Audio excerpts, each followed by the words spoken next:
الحمد للہ وکفا والصلاة والسلام علی عبادہ الذین اصطفى خصوصا علی افضلہم وخاتم النبیین محمد الامین وعلی آلہ وصحبہ اجمعین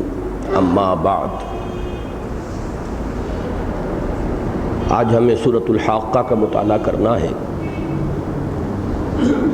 میری خواہش یہ تھی کہ اس سورہ مبارکہ کی قرأت کا ایک بہت عمدہ ریکارڈ ہمارے پاس تھا۔ قاری محمد عبد الباسط عبد الصمد کا، مرحوم ہو گئے ہیں اب وہ، اور وہ قرأت بھی ان کی دور جوانی کی تھی جب آتش جوان تھا۔ آج تو وہ ہم حاصل نہیں کر پائے ہیں، انشاءاللہ اگلے درس سے پہلے وہ ریکارڈ میں آپ کو سنواؤں گا۔ اس سے آپ کو اندازہ ہوگا کہ قرآن حکیم کی قرأت، اور اس میں خاص طور پر اللہ تعالیٰ نے مصری قراء کو جو مہارت عطا فرمائی ہے اس کی کیا تاثیر ہے۔ بہرحال اب ہم اپنے طور پر اس سورہ مبارکہ کے پہلے رکوع کی تلاوت کریں گے۔ اعوذ باللہ من الشیطان الرجیم، بسم اللہ الرحمن الرحیم۔ الحاقہ ما الحاقہ وما ادراک ما الحاقہ کذبت ثمود وعاد بالقارعہ فاما ثمود فاہلکوا بالطاغیہ واما عاد فاہلکوا بریح صرصر عاتیہ سخرها عليهم 7 ليال و8 أيام حسوما فترى القوم فيها صرعا كأنهم أعجاز نخل خاوية فهل ترى لهم من باقية وجاء فرعون ومن قبله والمؤتفكات بالخاطئة فعصوا رسول ربهم فأخذهم أخذة رابية إنا لما طغى الماء حملناكم في الجارية لنجعلها لكم تذكرة وتعيها أذن واعية فإذا نفخ في الصور نفخة واحدة وحملت الأرض والجبال فدكتا دكة واحدة فَيَوْمَئِذٍ وَقَعَتِ الْوَاقِعَةُ وَانشَقَّتِ السَّمَاءُ فَهِيَ يَوْمَئِذٍ وَاهِيَةٌ وَالْمَلَكُ عَلَى أَرْجَائِهَا وَيَحْمِلُ عَرْشَ رَبِّكَ فَوْقَهُمْ يَوْمَئِذٍ ثَمَانِيَةٌ يَوْمَئِذٍ تُعْرَضُونَ لَا تَخْفَى مِنكُمْ خَافِيَةٌ فَأَمَّا مَنْ أُوتِيَ كِتَابَهُ بِيَمِينِهِ فَيَقُولُ هَاؤُمُ اقْرَءُوا كِتَابِيَهْ إِنِّي ظَنَنْتُ أَنِّي مُلَاقٍ حِسَابِيَهْ فَهُوَ فِي عِيشَةٍ رَاضِيَةٍ فِي جَنَّةٍ عَالِيَةٍ قُطُوفُهَا دَانِيَةٌ کلوا واشربوا ہنیئا بما اسلفتم فی الایام الخالیہ واما من اوتی کتابہ بشمالہ فیقول یا لیتنی لم اوت کتابیہ ولم ادر ما حسابیہ یا لیتہا کانت القاضیہ ما اغنی عنی مالیہ ہلک عنی سلطانیہ خذوہ فغلوہ ثم الجحیم صلوہ ثم فی سلسلۃ ذرعہا 70 ذراعا فاسلکوہ انہ کان لا یؤمن باللہ العظیم ولا یحض علی طعام المسکین فلیس لہ اليوم ہاہنا حمیم ولا طعام الا من غسلین لا يأكله إلا الخاطئون صدق اللہ العظیم۔ رب اشرح لي صدری ویسر لي امری واحلل عقدۃ من لسانی یفقهوا قولی۔ اللہم ربنا الہمنا رشدنا واعذنا من شرور انفسنا۔ اللہم ارنا الحق حقا وارزقنا اتباعہ وارنا الباطل باطلا وارزقنا اجتنابه اللهم رب زدنا ایمانا وہدا وعلما نافعا وعملا صالحا آمین یا رب العالمین۔ قرآن حکیم میں مکی صورتوں کا جو 7واں اور آخری گروپ ہے، اس کی 2 صورتوں کا ہم مطالعہ کر چکے ہیں، سورۃ الملک اور سورۃ القلم یا سورۃ النون۔ اب یہ تیسری سورہ مبارکہ ہے، سورۃ الحاقہ۔ اس سورہ مبارکہ کی لفظی اور اسلوبی مناسبت 2 صورتوں سے ہے۔ ایک تو سورۃ القارعہ جو آخری پارے میں آئے گی، جس طرح کہ یہاں آغاز ہوا ہے الحاقہ ملحاقہ وما ادراک ملحاقہ، بعین ہی سورۃ القارعہ جو ہے اسی انداز میں شروع ہوتی ہے، القارعہ ملقارعہ وما ادراک ملقارعہ۔ مزید برآں ایک اور مناسبت بھی ہے کہ سورۃ القارعہ میں بھی ایک جگہ پر ہے جو ہے ہا، وہ صرف اضافی طور پر قافیے کی ضرورت کے لیے یا سکتے کے لیے آئی ہے۔ فَأُمُّهُ هَاوِيَةٌ وَمَا أَدْرَاكَ مَا هِيَةٌ، وہ ہیا لفظ ہے، تمہیں کیا معلوم کہ وہ کیا ہے ہیا، لیکن یہ کہ ہیا اس کو پڑھا جاتا ہے، لکھا جاتا ہے، اس لیے کہ اس سے پھر وہ صوتی آہنگ قائم ہوتا ہے، وہ قافیے کی ایک ضرورت ہے۔ وہ وصف جو ہے اس سورہ مبارکہ میں بہت نمایاں ہے۔ اس میں یہ ہا پر جو ختم ہو رہی ہیں اکثر آیات، ان میں آپ دیکھیں گے کہ وہ ہا جو ہے لفظ کا اصل حصہ نہیں ہے، بلکہ وہ بھی اسی ردم کے لیے اور اس صوتی آہنگ کے لیے، ایک وقفے کے لیے، سکتے کے لیے اس لفظ کو استعمال، اس حرف کو استعمال کیا گیا ہے، گویا کہ یہ اضافی حرف ہے۔ جہاں تک معنوی مناسبت کا تعلق ہے، اس سورہ مبارکہ کی معنوی مناسبت سورۃ الواقعہ سے سب سے زیادہ ہے۔ ایک تو یہ بھی دیکھیے کہ وہ بھی شروع ہوئی ہے اذا وقعت الواقعہ لیس لوقعتها کاذبہ، اس سورہ مبارکہ میں بھی وہ الفاظ آئے ہیں فیومئذ وقعت الواقعہ، گویا کہ آغاز کے اعتبار سے بھی مناسبت ہے، لیکن آخری جو آیات ہیں یہ 2 ہی صورتیں ہیں، سورۃ الواقعہ اور یہ سورۃ الحاقہ، جن کا اختتام ہوا ہے فسبح باسم ربک العظیم۔ تو ابتدا کے اعتبار سے بھی، اختتام کے اعتبار سے بھی لفظی مناسبت۔ اس کے علاوہ یہ کہ سورۃ الواقعہ 3 رکوعوں پر مشتمل ہے، اس کا جو آخری یعنی تیسرا رکوع ہے، اور یہ سورۃ الحاقہ 2 رکوعوں پر مشتمل ہے، تو اس کا آخری رکوع دوسرا رکوع ہے۔ ان دونوں میں تو بڑی گہری مناسبت ہے، قرآن مجید کی عظمت کا بیان، اور پھر تنزیل من رب العالمین، پھر یہ کہ اس کی انہ لحق الیقین، یہ بہت سی جو آیات ہیں معنن جو ہے ان کے اندر بڑی مشابہت ہے۔ تو اس سورہ مبارکہ کا میں نے عرض کیا کہ لفظی مناسبت، ایک تو لفظی اور اسلوبی مناسبت، ایک تو سورۃ القارعہ کے ساتھ ہے اور دوسرے سورۃ الواقعہ کے ساتھ۔ اب ایک خاص مضمون جس کے ضمن میں کہ میں نے اب تک اس گروپ کی صورتوں کے سلسلے میں گفتگو نہیں کی، اور وہ ہے جوڑے جوڑے ہونے کا معاملہ قرآن حکیم کی صورتوں کا۔ پہلی بات یعنی قرآن مجید کی صورتوں کے ساتھ گروپ، یہ ہمارے سلسلہ درس میں بہت مرتبہ اس کا بیان ہوا ہے، اور میں نے سورۃ الملک کے آغاز میں بھی اس کے جو اہم نکات ہیں وہ پھر دہرا دیے تھے۔ لیکن ایک دوسرا معاملہ جس کی طرف کہ مکتب فراہی جو ہے رحمہ اللہ، مولانا حمید الدین فراہی کا مکتب فکر جو ہے تفسیر قرآن کے ضمن میں قرآن مجید کا ایک داخلی نظم جو خاص طور پر ان کے غور و فکر کا موضوع بنا ہے، اس کے ضمن میں مولانا اصلاحی صاحب نے جو قدم آگے بڑھایا، اس میں یہ صورتوں کے گروپوں کی تعیین بھی ہے، اور مزید یہ حقیقت کہ قرآن حکیم کی اکثر و بیشتر صورتیں جوڑوں کی شکل میں۔ یہ نسبت زوجیت جو ہے، اس کو پہلے سمجھ لیجئے کہ مراد کیا ہے۔ در حقیقت نسبت زوجیت جو ہے 2 چیزوں کے مابین، اس سے مراد یہ ہے کہ دونوں مل کر کسی مضمون کی تکمیل کر رہی،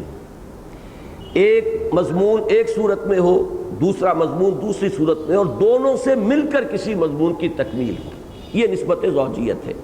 جس کو آپ انگریزی میں کمپلیمنٹری اور سپلیمنٹری کہتے ہیں۔ 2 چیزیں آپس میں ایک دوسرے کو کمپلیمنٹ کر رہی ہوں یا سپلیمنٹ کر رہی ہوں، اس طرح کا مضامین کا تعلق ہے قرآن مجید کی اکثر و بیشتر صورتوں میں کہ وہ جوڑوں کی شکل میں۔ ویسے تو کوئی اللہ تعالیٰ کا مستقل قانون جو ہے تخلیق کے ضمن میں یہ معلوم ہوتا ہے کہ وَمِن كُلِّ شَيْءٍ خَلَقْنَا زَوْجَيْنِ، ہم نے جو شے بھی پیدا کی ہے وہ جوڑوں کی شکل میں پیدا کی ہے۔ یہ حیوانات میں جوڑوں کا ہونا بالکل نمایاں ہے، نباتات میں بہت نمایاں ہے۔ اب تو یہ چیزیں جو ہیں بہت آگے، ہماری تحقیق اور ہماری معلومات کا دائرہ اس ضمن میں بہت آگے بڑھ چکا ہے۔ اور بھی چیزوں میں محسوس ہوتا ہے کہ اللہ کی تخلیق میں یہ کوئی خاص وصف ہے، بلکہ اسی کے حوالے سے ایک بڑی لطیف سی بات ہے کہ یہ دنیا کی زندگی بھی نامکمل ہے جب تک کہ اس کے ساتھ اس کا جوڑا شامل نہ ہو، اور وہ ہے آخرت کی زندگی۔ دنیا اور آخرت ایک دوسرے کے مابین ایک نسبت زوجیت کے حامل ہے۔ یہی جو فلسفہ آخرت کے ضمن میں تفصیلی گفتگو میں کر چکا ہوں کہ اخلاقی حس جو ہے انسان کے اندر، اس کی کوئی توجیہ ممکن نہیں ہے جب تک کہ آخرت کو نہ مانا جائے۔ تو گویا کہ دنیا نامکمل ہے، جیسے مرد نامکمل ہے عورت کے بغیر، عورت نامکمل ہے مرد کے بغیر، دونوں در حقیقت ایک مقصد کی تکمیل کرنے والے ہیں۔ ایسے ہی یہ دنیا اور آخرت ایک دوسرے کے بغیر نامکمل رہیں گے، یہ دونوں مل کر ایک حقیقت کی تکمیل کرتے ہیں۔ تو یہ معاملہ جو ہے کائنات میں بہت نمایاں ہے۔ اب اگرچہ اس کو نہ جوڑیے گا اس مضمون کے ساتھ کہ قرآن بھی مخلوق ہے یا نہیں ہے، یہ ایک ہمارے ہاں کا اختلافی مسئلہ ہے، لیکن اس سے قطع نظر یہ کہ قرآن مجید میں بھی نظر آتا ہے کہ یہ نسبت زوجیت اکثر صورتوں میں موجود ہے، کہیں تو بہت نمایاں ہے۔ جیسے اب یہ جو صورتیں ہم پڑھ رہے ہیں اس وقت، ان سے متصلاً قبل جو جوڑا آیا تھا مدنی صورتوں کا، سورہ طلاق، سورہ تحریم، دونوں کا آغاز یا ایھا النبی یا ایھا النبی، دونوں کا موضوع مسلمانوں کی معاشرتی زندگی، عائلی زندگی، گھریلو زندگی، شوہر اور بیوی کے مابین تعلق۔ ایک انتہا اس کی یہ ہے کہ عدم موافقت ہو جائے تو طلاق تک نوبت آ جائے، وہ سورہ طلاق کا مضمون ہے۔ دوسری انتہا یہ ہے کہ باہمی محبت اتنی ہو جائے کہ ایک دوسرے کی دلجوئی کی وجہ سے دین کے احکام میں خلل آنے لگے، یہ دوسری انتہا ہے، یہ مضمون ہے سورہ تحریم کا۔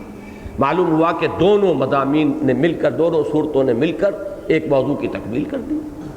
اسی طرح یہ 6 صورتیں جو اس پارے میں 29ویں پارے میں شروع میں آئی ہیں، اس کے بعد 7ویں اور 8ویں صورتیں جو ہیں، سورۃ المزمل، سورۃ المدثر، یا ایھا المزمل قم، یا ایھا المدثر قم۔ مزمل اور مدثر کے بھی بالکل ایک ہی معنی ہے، اے کمبل میں لپٹنے والے، اے کپڑے میں لپٹ کر لیٹنے والے، کھڑے ہو جاؤ، کمر بستہ ہو جاؤ۔ پھر دیکھیے اس کے بعد ایک کھڑا ہونا ہے رات کا، قم اللیل الا قلیلا، وہ ہے اپنی ذاتی تربیت، وہ ذاتی مشقت اور ریاضت کے جو حضور صلی اللہ علیہ وسلم سے کرائی گئی ہے ابتدائی دور میں۔ اور دوسرا کھڑا ہونا جو ہے کمر بستہ ہو جانا، وہ دن کا ہے، وہ ہے دعوت و تبلیغ کا، قم فانذر وربک فکبر۔ معلوم ہوا کہ بہت ہی نمایاں طور پر ان کے مابین وہ نسبت زوجیت موجود ہے۔ ذرا دور جائیے تو قرآن مجید کی صورتوں میں آغاز میں سورہ بقرہ، سورہ آل عمران، ان کے درمیان نسبت زوجیت بہت نمایاں ہے۔ دونوں کو حضور نے ایک نام دیا ہے، الزہراوین، دو انتہائی تابناک اور روشن صورتیں۔ دونوں کا آغاز الف لام میم سے، دونوں کے اختتام پر بڑی عظیم دعائیں۔ اب یہ تو تفصیل سے میں بیان کر چکا ہوں، اس وقت جو ہے ان کو اشارے کر رہا ہوں۔ اسی طرح قرآن مجید کا اختتام ہوتا ہے معوذتین، یہ بھی 2 صورتوں کا ایک ہی نام ہے، الزہراوین معوذتین، یعنی دونوں میں تعوذ کا مضمون ہے۔ اور عجیب بات یہ ہے کہ ایک میں تعوذ ہے ان چیزوں سے، پناہ اللہ کی طلب کی جا رہی ہے، سکھایا جا رہا ہے اللہ کی پناہ طلب کرو کن چیزوں سے، جو انسان پر خارج سے حملہ آور ہوتی ہے۔ کسی شخص کا حسد ہے، کوئی جادو کر رہا ہے، ٹونا ٹوٹکا کر رہا ہے، رات کی تاریکی کے اندر جو بلائیں ہیں ان سب سے انسان پناہ طلب کرتا ہے۔ قل اعوذ برب الفلق من شر ما خلق ومن شر غاسق اذا وقب ومن شر النفاثات في العقد ومن شر حاسد اذا حسد۔ اور اگلی صورت میں تعوذ ہے خود انسان کے اپنے نفس سے جو وسوسے اٹھتے ہیں، اگرچہ اس میں پھونکے مارنے والا شیطان لعین ہے، لیکن یہ ہے کہ وہ اس کے اندر سے ہو کر سارا فساد پیدا کرنے والی شے ہے، الذی یوسوس فی صدور الناس من الجنۃ والناس۔ تو معلوم یہ ہوا کہ یہ نسبت زوجیت زیادہ تفصیل میں جانے کا موقع نہیں ہے، لیکن یہ کہ میں نے دو دو جوڑے یہاں بتا دیے کہ ایک تو ان صورتوں کے بالکل شروع میں متصلاً قبل، ایک ان چھ صورتوں سے مراد سورۃ الملک، سورۃ القلم، سورۃ الحاقہ جو آج ہم پڑھ رہے ہیں، اس کے بعد سورۃ المعارج، سورۃ نوح، سورۃ الجن، یہ 6 صورتیں ہیں۔ اس کے بعد پھر جوڑوں کا معاملہ بالکل نمایاں ہے، اس سے پہلے بھی جوڑوں کا معاملہ بالکل نمایاں ہے۔ پھر ابتدا اور اختتام کے بارے میں بھی میں نے بتا دیا۔ جہاں تک سورۃ الفاتحہ کا تعلق ہے، وہ تو گویا ایک تاج ہے پورے قرآن مجید کے لیے، اسے آپ ام الکتاب بھی کہتے ہیں، اساس الکتاب بھی کہتے ہیں۔ وہ تو ایک بالکل منفرد صورت کی حیثیت کی حامل صورت ہے، اگرچہ اس کے بارے میں چند باتیں عرض کروں گا، لیکن یہ کہ بقیہ قرآن مجید کی صورتوں میں اکثر و بیشتر نسبت زوجیت نمایاں ہے۔ ایک بات کو اصولاً اصلاحی صاحب نے تسلیم کیا ہے،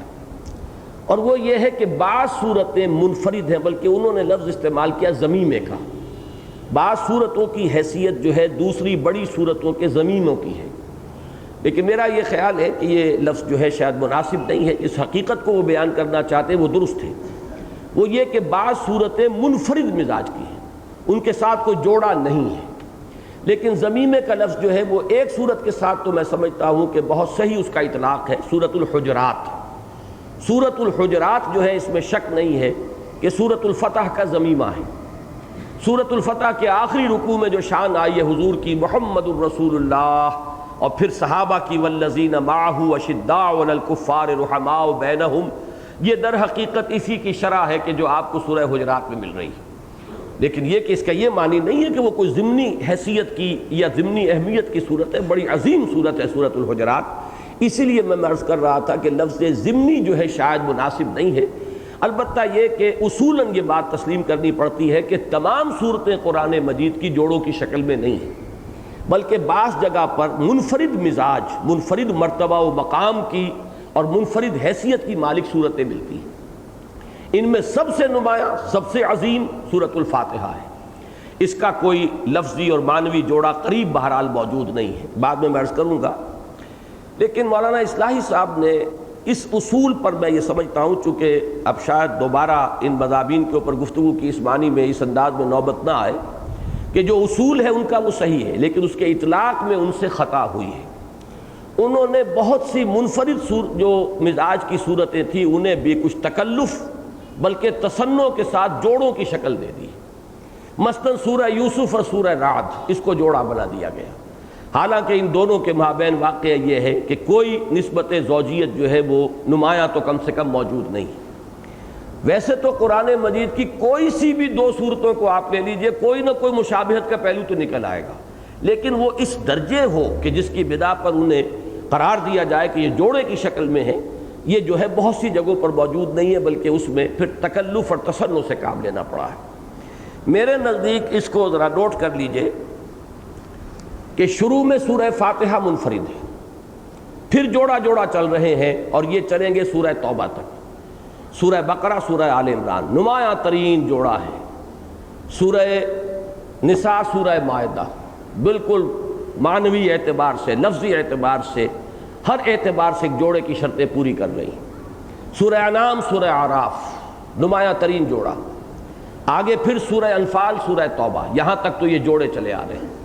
البتہ اس کے بعد یہ میں جس وقت ان صورتوں کے درس سے گزر رہا تھا وہاں تفصیل سے بیان کر چکا ہوں کہ پھر جو اگلا گروپ آتا ہے، تیسرا گروپ، بلکہ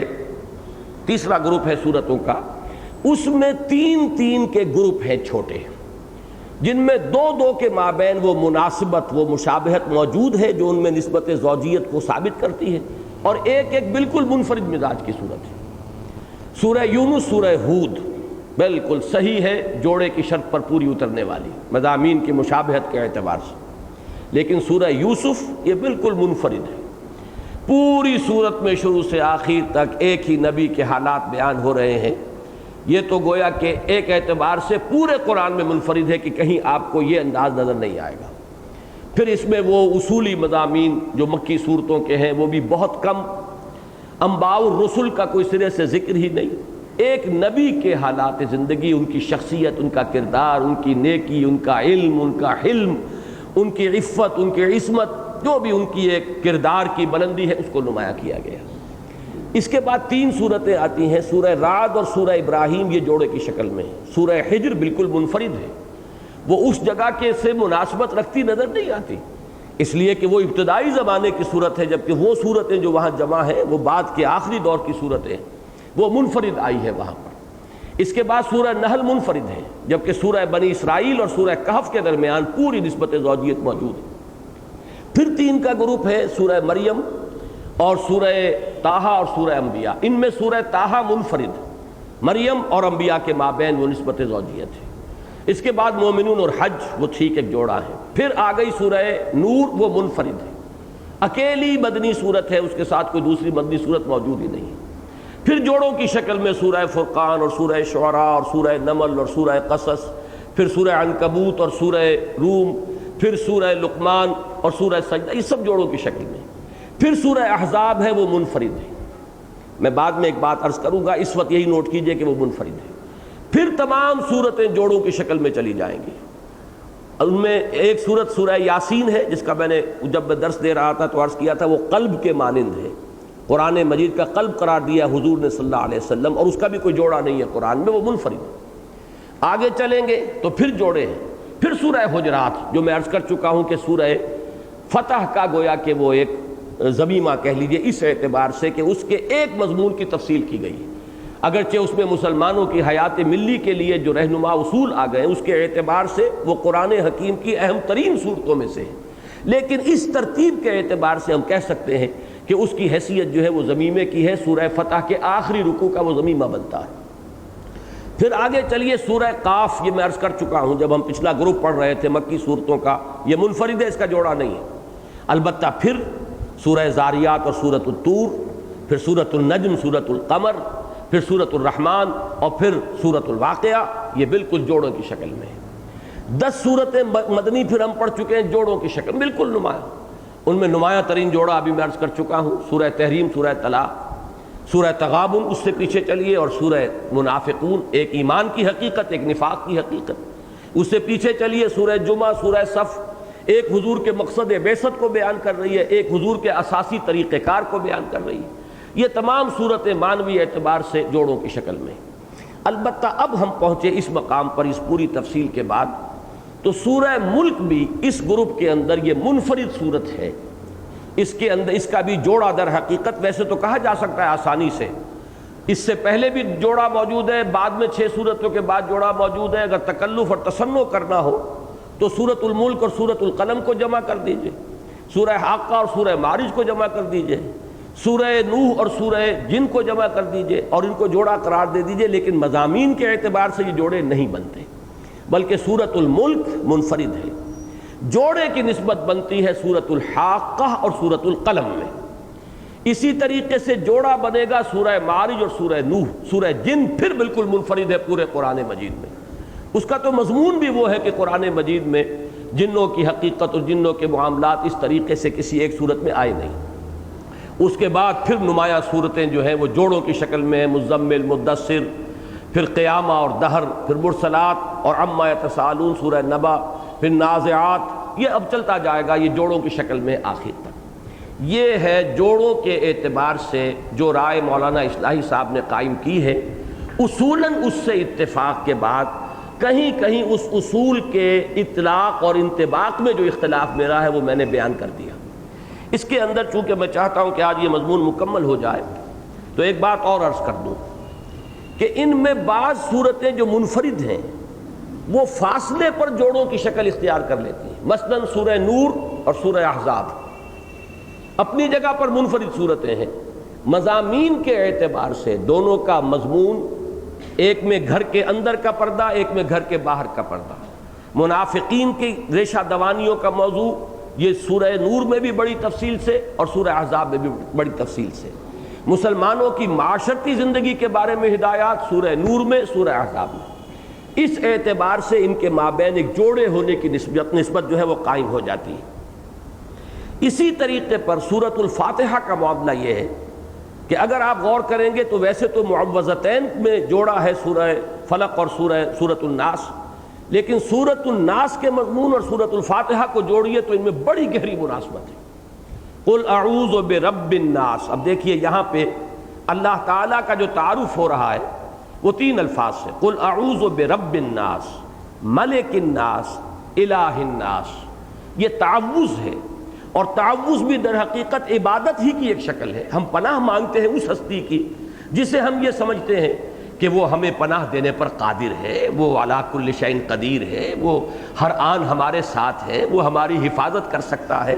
اب یہی در حقیقت تصور ہے عبادت کا، اسی ہستی کی ہم عبادت بھی کرتے ہیں۔ تو گویا کہ ریسیپروکل ہو گیا معاملہ۔ قرآن مجید میں سورہ فاتحہ میں اللہ کا تعارف میں سب سے پہلے لفظ رب آیا ہے، الحمدللہ رب العالمین۔ پھر آگے چل کر ملک کا لفظ آئے گا، مالک یوم الدین۔ مالک اور ملک میں کوئی فرق نہیں ہے، بلکہ یہ کہ یہ 2 قرأتیں بھی ہیں۔ آپ نے قاری عبدالباسطی کا ذکر میں نے آج شروع میں کیا تھا، ان کی ایک بڑی پیاری قرأت ہے سورہ فاتحہ کی ملک یوم الدین کے ساتھ۔ تو مالک اور ملک لکھے بھی ایک طریقے سے جاتے ہیں۔ پھر الہ الناس، اور الہ وہ ہے جس کی عبادت کی جائے، ایاک نعبد و ایاک نستعین۔ معلوم یہ ہوا کہ مضامین کے اعتبار سے سورہ فاتحہ کا بھی ایک ربط جو ہے گویا کہ اول و آخر کے درمیان، پہلی سورہ سورہ فاتحہ، آخری سورہ سورۃ الناس، اور ان کے مابین بھی بڑی گہری مناسبت ہے۔ اسی طریقے سے میں نے عرض کیا کہ سورۃ یوسف اور سورۃ طٰہٰ یہ دونوں بھی منفرد ہیں، لیکن اس اعتبار سے ان دونوں میں ایک نسبت قائم ہوتی ہے زوجیت کی۔ سورہ یوسف بھی پوری کی پوری ایک نبی کے حالات پر، سورہ طٰہٰ میں بھی تقریباً اس کا اکثر حصہ ایک رسول کے حالات پر، حضرت موسیٰ علیہ السلام، وہاں حضرت یوسف۔ نسبت معنوی کیا ہے کہ حضرت یوسف کے زمانے میں بنی اسرائیل مصر میں داخل ہوئے اور آباد ہوئے، حضرت موسیٰ علیہ السلام کے زمانے میں یہ بنی اسرائیل جو ہے وہ مصر سے نکلے جان بچا کر، اور اللہ تعالیٰ نے ان کی گویا کہ ایک طرح سے دستگیری فرمائی حضرت موسیٰ کی بعثت کے ذریعے سے۔ تو ایک معنوی ربط جو ہے ان دونوں صورتوں کے مابین قائم ہو جاتا ہے۔ تو جو اکثر و بیشتر یہ صورتیں ہیں کہ جو اگرچہ اپنی جگہ پر وہ منفرد ہیں، لیکن ان کے درمیان ایک ربط و تعلق۔ اسی طریقے سے سورہ یاسین اور سورہ قاف کے مضامین میں بھی ان کا ردم، ان کے مضامین کی جامعیت، اس کے اندر بھی ایک ربط قائم ہوتا ہے۔ تو میں نے وہ باتیں آج آپ کے سامنے عرض کر دی ہیں کہ جو اصلاً تو یہ فراہی مکتبہ فکر کی بات ہے، اور حق بحقدار رسید اس کا ہر وقت جب تذکرہ ہونا چاہیے انہی کے حوالے سے ہونا چاہیے۔ قرآن مجید پر اس اعتبار سے غور و فکر کا آغاز، اگرچہ شروع میں بھی ہمارے متقدمین میں سے بھی بعض نے نظم قرآن کے بارے میں کچھ گفتگو کی ہے، لیکن بڑی سرسری کی ہے، اس میں کہیں زیادہ تفصیل میں گہرائی میں وہ نہیں گئے۔ اور یہ بات جان لیجئے، بعض حضرات کے دل میں ایک شبہ پیدا ہو سکتا ہے کہ اس کا مطلب یہ ہے کہ ہمارے متقدمین اور سلف صالح جو ہیں شاید ان سے بھی آگے اس دور کے لوگ بڑھ سکتے ہیں۔ تو یہ بات قطعی طور پر ثابت ہے حضور کے اس قول مبارک کی روح سے کہ حضور نے فرمایا کہ لا تنقضی عجائبہ، اس قرآن کے عجائب کبھی ختم نہیں ہوں گے، ولا یشبع منہ العلماء، اور اہل علم اس سے کبھی سیر نہ ہو سکیں گے۔ تو کسی بھی شخص کے بارے میں آپ یہ نہ سمجھیے کہ وہ تفسیر قرآن کے ضمن میں آخری بات کہہ چکا ہے۔ یہ ضرور ہے کہ جہاں تک احکام کا تعلق ہے، احکام دین کا، چونکہ اس کی بنیاد زیادہ تر جو ہے وہ محمد الرسول اللہ کے عمل پر ہے صلی اللہ علیہ وسلم، اس کی اصل بنیاد ہے سنت رسول صلی اللہ علیہ وسلم۔ قرآن مجید میں احکام بہت ہی اختصار کے ساتھ، بہت ہی اجمال کے ساتھ، اور یوں سمجھیے کہ پورے قرآن کا 20واں حصہ بمشکل بنے گا، یعنی 30 پاروں میں سے 1.5 پارے سے زیادہ کہ نہیں ہو سکتی وہ آیات کہ جن میں احکام ہیں جو کہ شریعت کے احکام کہلاتے ہیں۔ تو وہ احکام کا جہاں تک تعلق ہے اس میں تو آپ پیچھے کی طرف چلیے، دوڑ پیچھے کی طرف ہے گردش ایام، تو اسلاف کی طرف جائیے، اسلاف سے آگے اور بڑھیے، اور پیچھے جائیے صحابہ تک جائیے، اور پیچھے جائیے محمد الرسول اللہ صلی اللہ علیہ وسلم کی ذات مبارک تک۔ تو جہاں تک احکام شریعت کا تعلق ہے اس میں ہمیں پیچھے دیکھنا ہے اور پیچھے ہی کی طرف جانا ہے، یہاں تک کہ ما انا علیہ و اصحابی، جس پر میرا عمل ہے اور میرے صحابہ کا عمل ہے، اللہ ہمیں توفیق دے کہ ہم پیچھے ہٹتے ہٹتے وہاں تک پہنچ جائیں۔ لیکن جہاں تک حکمت کا، علم کا، معرفت کا، فلسفے کا، سائنٹیفک جو فینومینا ہے، فزیکل فینومینا ہے، یہ جو مظاہر فطرت ہیں، ان کی توجیہ، ان کے ضمن میں سائنس نے جو مواد ہمیں دیا ہے اس میں ظاہر بات ہے ہمیں آگے سے آگے جانا ہوگا۔ ظاہر بات ہے امام رازی جو اس دور میں تفسیر لکھ رہے ہیں کہ جبکہ ابھی معلومات فزکس اور کیمسٹری اور زوالوجی اور باٹنی اور یہ جو بھی ہماری علم فلکیات ہے ایسٹرونومی معلومات بہت کم تھی، اکثر و بیشتر اسپیکولیشنز تھی. تو یہ جو پہلو ہے قرآن مجید میں جہاں اشارات آئے ہیں ان مضامین کے بارے میں، ان میں ہم امام رازی کا تتبع نہیں کریں گے، ان میں تو بلکہ ہم دیکھیں گے کہ جدید معلومات، سائنس نے جو بھی انبار علم کا اور معلومات کا ہمارے قدموں میں لا ڈالا ہے ہم اس سے استفادہ کریں گے. اسی طریقے سے قرآن مجید پر غور و فکر، حکمت قرآن، فلسفہ قرآن، حکمت ایمانی، معرفت کے جو نکات ہیں ان میں بھی غور و فکر جاری رہے گا. اس میں میں نے ایک تو آپ کو اس حدیث سے حوالہ دیا، چونکہ ہمارے ہاں بعض لوگوں کے ذہن میں اس اعتبار سے بڑی تنگی ہے کہ یہ فلاں، ہم تو صاحب جو بھی بات پچھلوں نے کہہ دی ہے اس سے آگے کوئی بات ہم نہیں کر سکتے، گویا کہ اس کو پھر وہ سب سے بڑی گالی بھی دے دیتے ہیں کہ یہ تفسیر بالرائے ہے کہ آپ اپنی رائے سے قرآن مجید میں کلام کر رہے ہیں. تو اس اعتبار سے میں نے ایک تو اس حدیث کا حوالہ دیا، اور دوسرے میں آپ کو ریفر کرنا چاہتا ہوں بیہقی وقت جو اس دور کے مانے گئے، کم سے کم حلقہ دیوبند میں تو یہ شے مسلم ہے علماء دیوبند کے حلقے میں کہ بیہقی وقت کا مقام ہے مولانا انور شاہ کاشمیری رحمۃ اللہ علیہ کا، یعنی حدیث اور فقہ میں یہ اس دور کے امام تھے. اور انہوں نے اس پر بڑی خوبصورت تحریر لکھی ہے کہ تفسیر بالرائے کے ضمن میں یہ غلط خیال لوگوں کے ذہن میں پیدا ہو گیا ہے. آخر قرآن مجید کے علم کے اندر جو ہے وہ جو نئے نئے نکات ہیں، انسان علم کی بنیاد پر، ایک زبان کی بنیاد پر باتیں کرے، دلیل کے ساتھ کرے، اس کے جو مزید معانی ہیں اس کے اندر، یہ تو وہ ہے کہ اس کے ہیرے اس کان کے کبھی ختم نہیں ہوں گے. اگر ہم یہ سمجھ لیں کہ اگلے جو کچھ کہہ گئے بس وہ آخری بات ہے تو پھر یہ تو گویا کہ کان ختم ہو گئے، یا اس کے ہیرے اب آپ مزید نکالنے کی کوشش نہیں کر رہے. اس پہلو سے یہ جو معاملہ ہے نظم قرآن کا، اس میں ماننا پڑتا ہے کہ مولانا فراہی رحمۃ اللہ علیہ سے جو بات شروع ہوئی اور اسے آگے بڑھایا مولانا اصلاحی نے، اور اس میں جیسا کہ میں نے عرض کیا یہ گروپوں کا معاملہ، پھر یہ جوڑوں کا معاملہ، اصولی اعتبار سے مجھے کامل اتفاق ہے. اور بعض صورتوں کے منفرد ہونے کے ضمن میں بھی مولانا اصلاحی صاحب کا قول جو ہے وہ میں آپ کو سنا چکا ہوں. البتہ یہ کہ اس اصول کے اطلاق اور انطباق میں وہ اختلاف رائے کی بات ہے. مجھے ان سے اختلاف ہے کہ بعض جگہ پر انہوں نے اس کو نظر انداز کر دیا ہے کہ منفرد صورتوں کو بھی انہوں نے جوڑوں میں جب ڈالنے کی کوشش کی ہے تو اس میں صرف تکلف نہیں تصنع تک کی بات آ گئی. اور یہ بات مجھ سے بعض اور حضرات نے بھی کہی کہ یہ تو اگر اس طرح کی ہم نسبت زوجیت نکالنے لگے تو یہ تو قرآن مجید کی ہر دو صورتوں کے بابین نکل آئے گی. اور مجھے ان حضرات کی اس بات کے اندر کچھ وزن معلوم ہوا، اور میں نے اس لیے تفصیل سے یہ بات کر دی ہے کہ ایسا نہیں ہونا چاہیے کہ اس کی وجہ سے اس اصول کو ٹوٹلی ریجیکٹ کر دیا جائے. ہوتا یہ ہے کہ یا تو انسان قبول کرتا ہے تو بالکل لیا کرتا ہے کسی شے کو، اور رد کرتا ہے تو وہ بھی کل کا کل رد کر دیتا ہے. میرے نزدیک اصولاً یہ بات صحیح ہے، غور و فکر جاری رہنا چاہیے. کن کن کے درمیان وہ صحیح معنی میں نسبت زوجیت ہے اس کے اوپر غور و فکر ہو. تو اس کے ضمن میں جو میری رائے ہے وہ میں آپ حضرات کو بتا چکا. اب ذرا اس درس کے اعتبار سے سمجھیے، سورۃ الملک بڑی اپنی جگہ پر ایک منفرد مزاج کی صورت ہے. البتہ سورہ قلم اور سورہ حاقہ کے مابین کیا نسبت زوجیت ہے اس کو سمجھیے.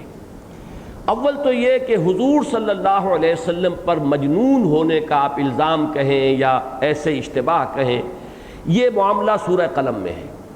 اور سورہ حاقہ کے اختتام پر، وہ ابھی آج ہم نے آیات نہیں پڑھی ہے، وہ ہمارا اگلا درس ہوگا، اس میں در حقیقت اسی مضمون کو لائے ہیں اس پہلو سے کہ یہ قرآن فلا اقسم بما تبصرون وما لا تبصرون انہ لقول رسول کریم، یہ تو ایک بڑے برگزیدہ اور باعزت فرشتے کا لایا ہوا کلام ہے. وما ہوا بقول شاعر قلیلا ما تؤمنون ولا بقول کاہن قلیلا ما تذکرون، یہ نہ کسی شاعر کا قول ہے اور کلام ہے، نہ کسی کاہن کا قول اور کلام ہے. اور یہ میں آپ کو بتا چکا ہوں کہ یہ در حقیقت دونوں الفاظ وہ تھے کہ جو مکالمہ ہوا تھا کفار مکہ کا ولید بن مغیرہ کے ساتھ کہ ہم جو یہ تو شاعر کا کلام ہے. اس نے کہا نہیں، میں شعراء کے کلام کو پہچانتا ہوں، محمد جو کلام پیش کر رہے ہیں وہ شعر نہیں ہے، وہ شاعری نہیں ہے، شعراء کا کلام سے اس کو کوئی مناسبت نہیں. پھر یہ بات کہی گئی پھر کاہن کا کلام ہے، ہمیں کہنا چاہیے وہ کاہن ہے. اس پر بھی اس نے بڑی ہی یوں سمجھیے کہ حق پرستی کا ثبوت دیا اور حق گوئی کا مظاہرہ کیا کہ نہیں ہرگز نہیں، میرے تو کاہنوں سے دوستی ہے، بہت سے بڑے بڑے کاہنوں سے میں ملا ہوں، ان کا کلام اور ہوتا ہے، یہ اور ہے، وہ تو ذو معنی باتیں کرتے ہیں جن کے کئی مطلب نکل سکیں، اور یہ کلام جو ہے یہ تو بالکل صریح واضح اور یہ کاہنوں کے کلام سے مناسبت نہیں رکھتا۔ تو یہ در حقیقت اس اعتبار سے قرآن مجید کے ضمن میں جو بات جو شک کی گئی ظاہر کیا گیا تھا اس کا ازالہ، اور وہاں حضور پر مجنون ہونے کا جو شک ظاہر کیا گیا اس کا ازالہ، یہ ان دونوں صورتوں کے مابین ایک وجہ مناسبت ہے۔ نمبر دو، یہ عقیدہ آخرت کا معاملہ سورہ قلم میں جیسا کہ میں تفصیل سے عرض کر چکا ہوں، ایک تو ایک فلسفے کی حیثیت سے ایک تمثیل کے پیرائے میں لایا گیا، افنجعل المسلمین کالمجرمین ما لکم کیف تحکمون، یہ تو فلسفہ ہے، اور وہ تمثیل کذالک العذاب ولعذاب الآخرۃ اکبر لو کانوا یعلمون۔ اس کے بعد نہ تو آخرت کے احوالوں جو اس کے ہول ہیں اور جو اس کی شدائد ہیں، جو اس کے مصائب ہیں، جو اس زلزلۃ الساعہ کی جو بہت ہی سختیاں ہیں ان کا ذکر نہیں، نہ جنت اور دوزخ کا ذکر ہے، نہ جو انجام ہوگا انسانوں کا اس کا ذکر ہے، جبکہ آپ کو سورہ حاقہ میں یہ مضمون اب ملے گا، قیامت کا ہولناکیاں، پھر اہل جنت کا کیا حال ہوگا، ان کے لیے کیا اللہ کی طرف سے نعمتیں ہیں، اہل جہنم کے لیے کیا عذاب کی شکلیں ہوں گی۔ نمبر تین یہ کہ سورہ قلم میں انباء الرسل نہیں ہے، جبکہ سورہ حاقہ میں انباء الرسل کا تذکرہ، قوم عاد، قوم ثمود، قوم نوح، قوم فرعون، ان کا ذکر جو ہے وہ ہو رہا ہے۔ تو وہی نسبت جو کہ مکی صورتوں میں سے سورہ انعام اور سورہ اعراف میں تھی، اور بعد میں بھی اس کو میں نمایاں طور پر بیان کرتا رہا ہوں کہ کہیں تو انباء الرسل کی بات ہوگی، کہیں اصولی مباحث زیادہ ہوں گے، توحید کے، آخرت کے، نبوت و رسالت کے، اور کہیں جو ہے دوسری جگہ پر آپ دیکھیں گے کہ انباء الرسل۔ یہ سورہ انعام میں اور سورہ اعراف میں ہم نے سب سے زیادہ شروع میں یہ تفصیلی بحث کی تھی کہ ان دو صورتوں کے مابین مضامین کی ترتیب کیا ہے جس سے کہ ان کے مابین نسبت زوجیت متحقق ہوتی ہے۔ بالکل وہی معاملہ سورہ قلم اور سورہ حاقہ کا ہے، اور ایک نسبتاً ثانوی بات یہ ہے کہ دونوں کی آیات کی تعداد ایک ہی ہے، 52 آیات پر مشتمل ہے سورہ قلم، 52 آیات پر مشتمل ہے سورہ حاقہ۔ تو ان کا قامت جو ہے قد و قامت کے اعتبار سے بھی ایک تناسب ہے، مضامین کے اعتبار سے وہ جو ایک عکسی ریشو ہوتی ہے کہ اس میں وہ مضامین آئے، اس میں یہ مضامین آئے، اور دونوں نے مل کر اپنے گویا کے مضمون کی تکمیل کر دی۔ یہ ثابت ہوتا ہے کہ حاقہ اور سورہ قلم یہ بالکل ابتدائی دور کی صورتیں ہیں، یہ چھوٹی چھوٹی آیات جن میں بہت ہی صوتی آہنگ ہو، یہ ابتدائی صورتوں کا خاص وصف ہے۔ سورہ ملک کے اندر یہ صورت نہیں ہے، سورہ ملک 2 رکوعوں پر مشتمل ہے، آیات غالباً 30 ہیں یا 31 ہیں، جبکہ یہ جو ہے 2 رکوعوں پر اور 52 آیات ہیں، اور اس کے اندر بعض جو آیات ہیں ایک لفظ کی ہیں۔ سورہ ملک یہ معلوم ہوتا ہے کہ نسبتاً ذرا بعد میں نازل ہوئی ہے صورت، اور وہ زیادہ جامع اور گمبھیر ہے، خود اپنی جگہ پر مکمل صورت ہے، منفرد حیثیت کی صورت ہے، جبکہ یہ دونوں صورتیں مل کر ایک مضمون کی تکمیل کر رہی ہیں۔ یہ چند باتیں تھیں کہ جو میں آج چاہتا تھا کہ وہ جو نسبت زوجیت ہے قرآن حکیم کی صورتوں کے مابین، اس کے اعتبار سے یہ باتیں آپ کے سامنے رکھ دوں۔ اب آئیے ہم اس سورہ مبارکہ کا مطالعہ شروع کرتے ہیں۔ ایک بات اور ابتدا میں نوٹ کر لیں کہ لغت کے اعتبار سے یہ صورت مشکل صورتوں میں سے ہے۔ ویسے تو یہ کہ ابتدائی صورتیں جو ہیں وہ سب کی سب نسبتاً مشکل صورتیں ہیں، مدنی صورتوں میں جا کر جو ہے مضمون کھل جاتا ہے، آسان الفاظ، پھر یہ کہ اس میں جو ہے وضاحت ہے، خود اپنی جگہ پر مضمون کی وضاحت موجود ہے، اور مکی صورتوں میں شروع میں چھوٹی چھوٹی آیات، الفاظ بھی وہ ہے کہ جو عام طور پر جو ظاہر بات ہے جو عربی جاننے والے لوگ نہیں ہیں ان کے لیے وہ نامانوس ہوں گے، جبکہ مدنی صورتوں کے اکثر الفاظ سے جو قرآن مجید کا پڑھنے والا بہت مانوس ہو جاتا ہے، اور وہ عام اردو داں آدمی بھی ان کے مفہوم کو کسی نہ کسی درجے میں سمجھتا ہے۔ یہی معاملہ آخری دور کی مکی صورتوں کا بھی ہے، لیکن شروع جو مکی صورتیں ہیں بالکل ابتدا کی، ان میں الفاظ جو ہیں ان میں چونکہ ادبیت، اور پھر یوں سمجھیے کہ جو اس کا حسن ظاہری ہے، چونکہ یہی معجزہ تھا اور سب سے زیادہ عاجز کرنے والی شے جو تھی اہل عرب کو، وہ در حقیقت قرآن مجید کی فصاحت، بلاغت، ادبیت، زبان دانی۔ تو اس اعتبار سے یہ صورتیں جو ہیں زبان کے اعتبار سے، لغت کے اعتبار سے مشکلات القرآن میں شامل ہیں۔ فرمایا الحاقہ، الحاقہ یہ اصل میں الحاققہ ہے، حق سے اس میں فاعل بنے گا حاقق، اور اسی سے پھر مؤنث حاققہ یا حاقہ۔ اس کے معنی مختلف کیے گئے ہیں، وہ سب معنی در حقیقت لفظ حق کے جو معنی ہیں یہ ان پر مبنی ہے۔ حق کے بارے میں بارہا میں نے عرض کیا ہے کہ حق ہر اس شے کو کہتے ہیں، اور اس کو سمجھ لیجئے کہ تعرف الاشیاء باسدادہا کے اصول کے مطابق کہ کسی شے کی حقیقت اس کی ضد، اس کا جو اینٹونیم ہے اس کے حوالے سے زیادہ نمایاں ہو کر آتی ہے۔ تو یہاں پر حق کا جو متبادل ہے یا متضاد ہے، وہ جو اینٹونیم ہے وہ ہے باطل۔ حق اور باطل کے درمیان فرق کیا ہے؟ ہر وہ شے کہ جو واقعی ہے، جو موجود ہے فی الواقع، وہ حق ہے، اور جو شے بظاہر نظر آ رہی ہے حقیقت میں نہیں ہے، واقعتاً نہیں ہے، وہ باطل ہے۔ جیسے سراب ہے، پانی نظر آ رہا ہے، پانی نہیں ہے، یہ باطل ہے، اور پانی ہے فی الواقع تو وہ حق ہے۔ اسی طریقے سے ہر وہ شے جو عقلاً ثابت ہو حق ہے، اور وہ شے کہ جس کو عقل رد کر دے، یہ نہیں کہ وہ عقل جو ہے اس کا ادراک نہ کر سکے، وہ دوسری بات ہے۔ ایک آدمی سمجھتا ہے کہ یہ بات میری عقل کی سرحد سے پار ہے، ماورا ہے، لیکن میری عقل اس کی نفی نہیں کرتی۔ ان دو چیزوں میں فرق کرنا چاہیے۔ ایک ہے عقل کے منافی کوئی بات، ایک ہے عقل سے ماورا کوئی بات، جس کی نفی پر بھی عقل جو ہے حکم نہیں لگا رہی۔ تو جس شے کی نفی پر عقل حکم لگا دے گی وہ باطل ہے، اور ہر وہ شے حق ہے کہ جو عقل کے نزدیک مسلم۔ تیسرا مفہوم حق کا یہ ہے کہ ہر وہ شے کہ جو اخلاقاً ثابت ہے وہ حق ہے، اور ہر وہ شے جو اخلاقاً ثابت نہیں ہے وہ باطل ہے۔ اسی معنی میں ہم حقوق کا لفظ بولتے ہیں، والدین کے حقوق، پڑوسی کے حقوق، یہ حقوق کیا ہیں؟ اسی طرح فی اموالہم حق معلوم للسائل والمحروم، یہ وہ ہے کہ جو شے اخلاقاً مسلم ہے۔ تو ان تینوں مضامین کو ذہن میں رکھیے۔ تو الحاقہ وہ واقعہ یا وہ حقیقت جو واقعی ہے، وہ شے کہ جو عقلاً مسلم ہے،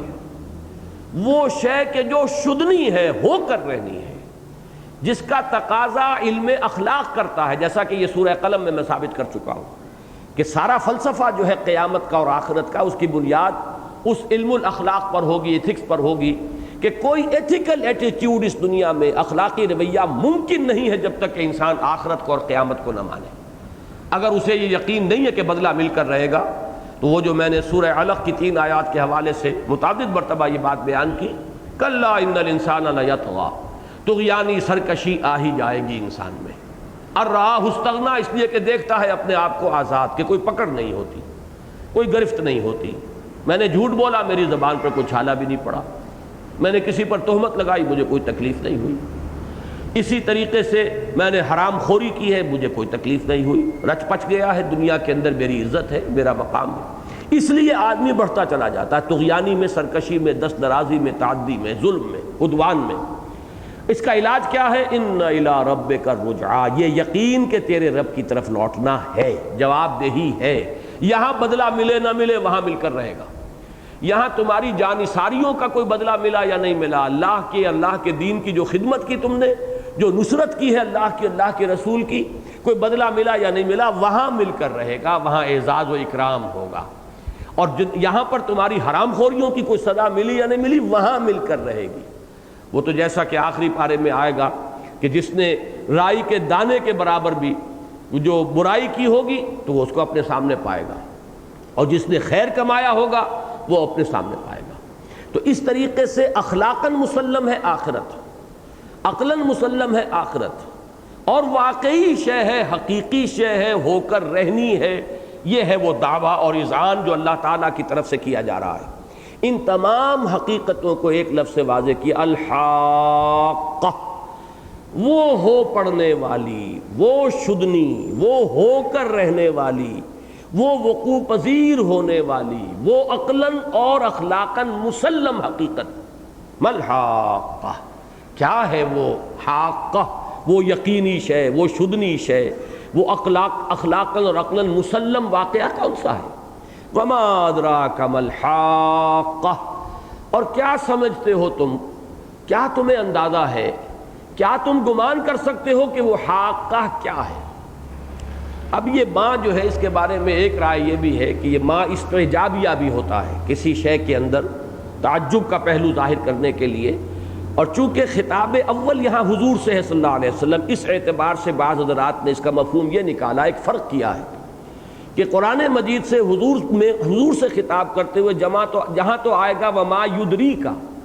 وہاں تو اس کے معنی یہ ہوں گے کہ آپ کو کیا معلوم، یعنی نہیں معلوم، گویا کہ وہ نفی کے معنی میں آئے گا۔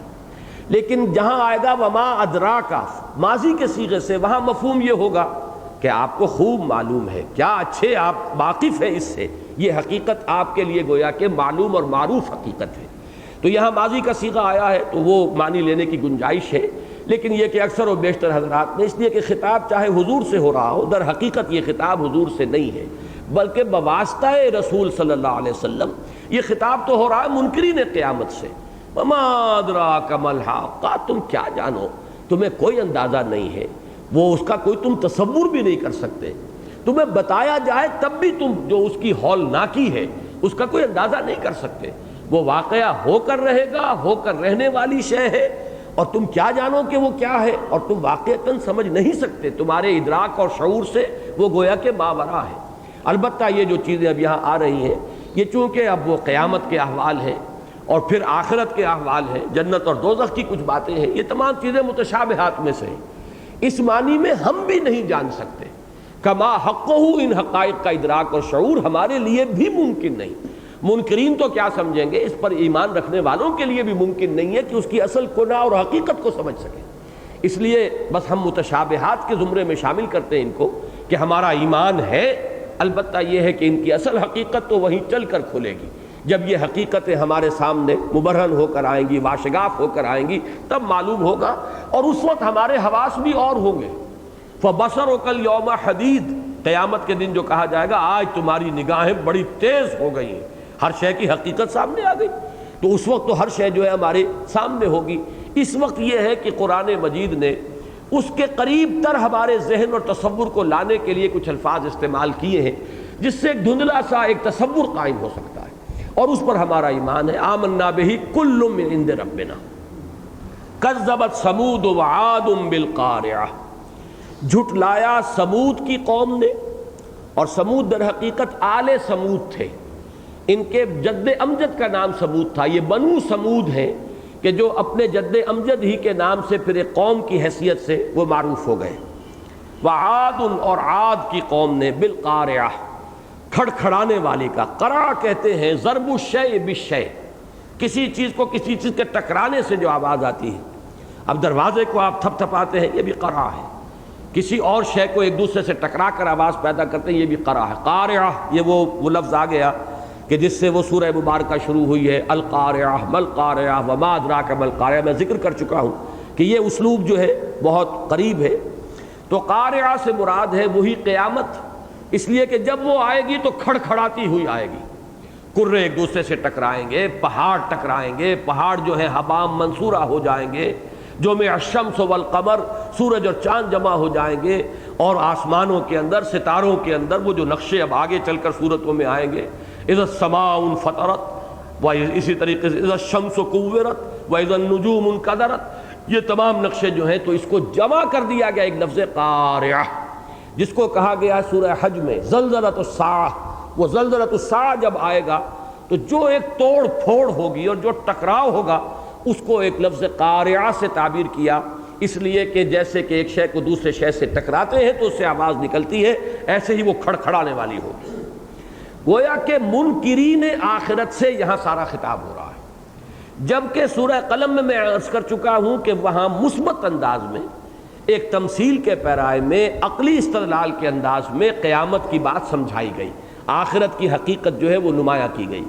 یہاں واقعاتی انداز میں اس کا تذکرہ ہو رہا ہے، اور جو اس کا انکار کرنے والے تھے وہ کس انجام سے دوچار ہوئے اس کا تذکرہ ہو رہا ہے۔ یہ انباء الرسل جس کو ہم کہتے ہیں۔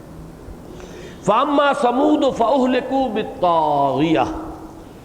تو جہاں تک سمود کا تعلق ہے تو وہ ہلاک کیے گئے طاغیہ کے ذریعے۔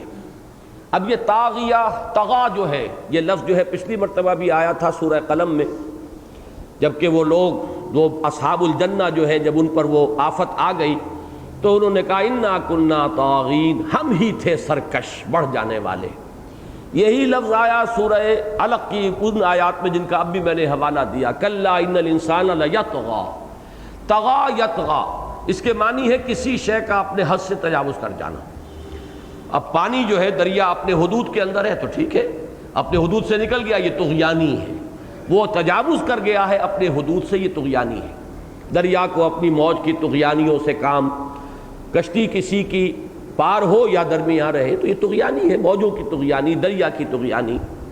یہاں پر ایک رائے تو یہ ظاہر کی گئی ہے کہ طاغیہ یہاں مصدر کے معنی میں ہے، جیسے کہ عافیت، عافیہ یہ بھی مصدر ہے، تو طاغیہ بھی مصدر ہے، اس سے مراد ہے سرکشی۔ مراد کیا ہے کہ سمود ہلاک کیے گئے بالطاغیہ، یہاں با ہوگا سببیہ، کہ اپنی طغیانی کے سبب سے ہلاک کیے گئے۔ جہاں تک لفظاً ہے امکان یہ بھی موجود ہے، یہ رائے جو ہے ویلڈ ہے اور لفظی اعتبار سے اس پر کوئی اعتراض وارد نہیں کیا جا سکتا کہ سمود ہلاک کیے گئے اپنی طغیانی اور سرکشی کے باعث سببی۔ لیکن یہ کہ آگے جو عاد کا ذکر ہو رہا ہے فَأُهْلِكُوا بِرِيحٍ صَرْصَرٍ عَاتِيَةٍ، وہ ہلاک کیے گئے ایک باد صرصر کے ذریعے سے جو انتہائی تند و تیز تھی، تو اس کے ساتھ جو مناسبت پیدا ہوتی ہے اس کے حوالے سے اکثر مفسرین کی رائے یہ ہے کہ یہاں طاغیہ سے مراد ہے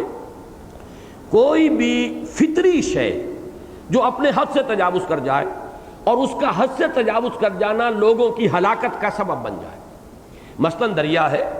اپنے حد میں بہہ رہا ہے تو وہی ایک نعمت ہے، اسی سے آبپاشی کا نظام ہے، وہی ہماری اس کرۂ ارضی کے اوپر زمین پر جو حیات ہے اس کا مصدر اور منبع یہی پانی ہے۔ یہی جب آگے بڑھ گیا اور اسی نے قوموں کو غرق کیا، یہی پانی قوم نوح کی ہلاکت کا ذریعہ بن گیا۔ ہوا ہے ہماری زندگی کے لیے ضروری ہے، اللہ کی بہت بڑی نعمت ہے، یہی ہوا جب تندی اور تیزی اختیار کرتی ہے اور سخت آندھی اور حاصب بنتی ہے اور اس کے اندر پتھر اور روڑے اور کنکر آتے ہیں اور گولیوں کا بلٹس کا کام کرتے ہیں، یہی جو ہے وہ ہلاکت کا سبب بن جاتی ہے۔ تو ہر شے جب اپنی حد سے تجاوز کرتی ہے، یعنی اس دنیا میں اللہ تعالیٰ نے قوموں کو جو ہلاک کیا ہے تو یہی فینومینا آف دی نیچر ہے، جن میں سے کسی کو حد اعتدال سے بڑھا دیا۔ یوں سمجھیے کہ جیسے گھوڑے کی اگر لگام کھینچی ہوئی ہو اور مالک جو ہے جو بیٹھا ہوا ہے سوار اس کے اوپر، وہ اس پر قابو یافتہ ہے تو وہ گھوڑا مالک کی مرضی کے مطابق چلے گا، اور ذرا سی ڈھیل دے دیجئے تو پھر وہ اپنی رفتار سے جو بڑھے گا تو نہ معلوم وہ کیا اس کے ذریعے سے ہلاکت آئے، کیا خرابی آئے۔ اسی طرح ان تمام عناصر طبعیہ کو اللہ تعالیٰ نے ایک توازن کے اندر رکھا ہوا ہے۔ اس کو کئی جگہ کہا بھی گیا ہے کہ ہم حساب سے نازل کرتے ہیں، رزق کو بھی نازل کرتے ہیں، بارش برساتے ہیں تو حساب سے برساتے ہیں، بارش کو ہی اگر زیادہ کر دیا جائے تو وہی تباہی اور ہولناکی اور سیلاب اور مکانوں کے گر جانے کا سبب بن جاتی ہے۔ تو یہاں بھی مراد ہے طاغیہ سے کہ وہ عذاب جو آیا اور سمود پر جو عذاب آیا اس کے بارے میں دو آراء ہیں۔ ایک تو یہ کہ یہ زلزلہ تھا بہت سخت، اور یہ زلزلہ جو ہے اس نے اس قوم سمود کو جو ہے ہلاک کیا ہے، رجفہ، اور ایک یہ ہے کہ یہ صاعقہ تھا بہت زور کا، اور یہ ذہن میں رکھیے آواز بھی جب حد سے تجاوز کرتی ہے ہلاکت کا ذریعہ بن جاتی ہے۔ اس کا کبھی ہلکا ہلکا سا اندازہ ہوتا ہے جب نماز ہم پڑھ رہے ہوں اور لاؤڈ سپیکر کے اندر وہ آواز شروع ہو جائے، اور بسا اوقات ایسا ہوتا ہے کہ مسلسل وہ گونج بڑھتی چلی جاتی ہے، تو واقعہ یہ ہے کہ جان پر بن جاتی ہے آدمی کی، اور یہ کیا شے ہے بیچاری۔ لیکن یہی آواز ہے کہ جو در حقیقت، اور جیسا کہ اب آئے گا جب وہ سور میں پھونکا جائے گا اور وہ جو آخری ہلاکت ہونی ہے وہ بھی ایک آواز کے ذریعے سے ہوگی۔ یہی آواز جو ہے جو بڑی خوبصورت بھی ہو سکتی ہے، بڑی آپ کے لیے فرحت بخش بھی ہو سکتی ہے، اس میں ترنم بھی ہو سکتا ہے، اس میں موسیقی بھی ہو سکتی ہے، لیکن یہی آواز ہلاکت جب ایک حد سے تجاوز کرے گی ہلاکت کا سبب بن جائے گی۔ یہ جو ہندوؤں کے ہاں ایک تصور ہے دیپک راگ، جس سے یہ سارا ایک وابستہ ہے، کہانی کے درجے میں ہے یا حقیقت واقعی ہے تو اللہ ہی کو معلوم ہے کہ موسیقی کے ذریعے سے آگ لگائی جا سکتی ہے،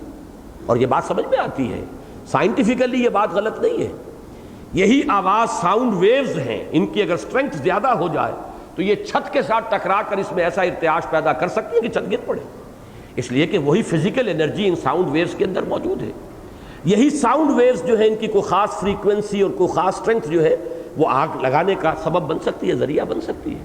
یہی ساؤنڈ ویوز ہے کہ جو قیامت کا ذریعہ بنیں گے، فَإِذَا نُفِخَ فِي الصُّورِ نَفْخَةٌ وَاحِدَةٌ، وہ ایک ہی چیخ اور دہاڑ ہوگی جس سے کہ وہ زلزلہ آ جائے گا اور وہ توڑ پھوڑ ہوگی، اور وہ جو ایک موت جو ہے عمومی وہ طاری ہو جائے گی۔ اس لیے طاغیہ ہر وہ شے ہے، چاہے وہ عناصر فطرت میں سے ہو، چاہے وہ مظاہر فطرت میں سے ہو، جب وہ اپنے حد سے تجاوز کر کے اور شدت اختیار کرتی ہے تو وہ ہلاکت اور بربادی کا ذریعہ بن جاتی ہے۔ قوم سمود کے لیے یا تو وہ صاعقہ تھا اور یا رجفہ، اور یہ دونوں چیزیں ساتھ ملی بھی ہوتی ہیں کہ گرج اور کڑک بھی ہو اور اسی کے ساتھ زلزلہ بھی آ رہا ہو۔ بہرحال فَأَمَّا ثَمُودُ فَأُهْلِكُوا بِالطَّاغِيَةِ وَأَمَّا عَادٌ فَأُهْلِكُوا بِرِيحٍ صَرْصَرٍ عَاتِيَةٍ، اور جہاں تک عاد کا تعلق ہے، یہ اما جو ہے یہ اس معنی میں آتا ہے as for Samud they were destroyed by طاغیہ، and as for عاد تو اس طریقے سے یوں سمجھیے اما کا معنی۔ اور ہم بھی جب تقریر شروع کرتے اما بعد، اب ہم نے جو بھی اللہ کی حمد کرنی تھی وہ کر لی، اور اللہ کے رسول صلی اللہ علیہ وسلم پر درود اور سلام بھیجنا تھا وہ بھیجی، اما بعد، اب اس کے بعد ہماری گفتگو شروع ہو رہی ہے۔ تو یہ اما کا لفظ جو ہے اس معنی میں عربی زبان کے اندر یہ اس گفتگو کے دوران اس مفہوم میں آتا ہے۔ فاما سمود، تو جہاں تک سمود کا معاملہ ہے، رہے سمود، یہ اس طرح بھی ہم اردو میں کہتے رہے سمود، تو وہ ہلاک کیے گئے طاغیہ کے ذریعے سے، اور رہے عاد یعنی جہاں تک عاد کا معاملہ ہے فَأُهْلِكُوا بِرِيحٍ صَرْصَرٍ عَاتِيَةٍ، تو وہ ہلاک کیے گئے ایک ریح سے، جھکڑ، تیز آندھی، سرسر۔ یہ باد سرسر جو ہے اور باد سموم، یہ دو جو ہے ذرا عرب کی تاریخ کے حوالے سے یہ دو آپ کو الفاظ ملیں گے۔ باد سموم وہ ہوتی ہے کہ جو تیز گرمی کے اندر گرم ہوا، لو اور اس کے ساتھ گرم تپتی ہوئی ریت جب آتی ہے، یہ باد سموم ہے۔ اس سے ہلاکت ہوتی ہے اس کی گرمی کی وجہ سے، اس کی تمازت، اس کی تپش۔ اور ایک ہے باد سرسر، یہ در حقیقت شاعری جو ہے جاہلی شاعری، اس میں اس کا تذکرہ ملتا ہے۔ یہ سردی کے موسم میں شمال کی طرف سے، یہ کوکیشیا کی طرف سے، سائبیریا کی طرف سے جب ٹھنڈی ہوائیں آتی تھیں صحرائے عرب کے اندر، انتہائی ٹھنڈی اور انتہائی تیز و تند، جب کوئی بہت تیز ٹھنڈی ہوا چلتی ہے تو ایسے معلوم ہوتا ہے کہ جسم میں سے وہ پار ہو رہی ہے، سنسناتی ہوئی آتی ہے اور اس کے اندر بڑی سخت سردی ہوتی ہے۔ تو یہ سرسر کے بارے میں لغوی اعتبار سے جو بحث کی ہے اہل لغت نے وہ یہ ہے کہ یا تو یہ سریر سے مشتق ہے جو مسلسل آواز کو کہتے ہیں،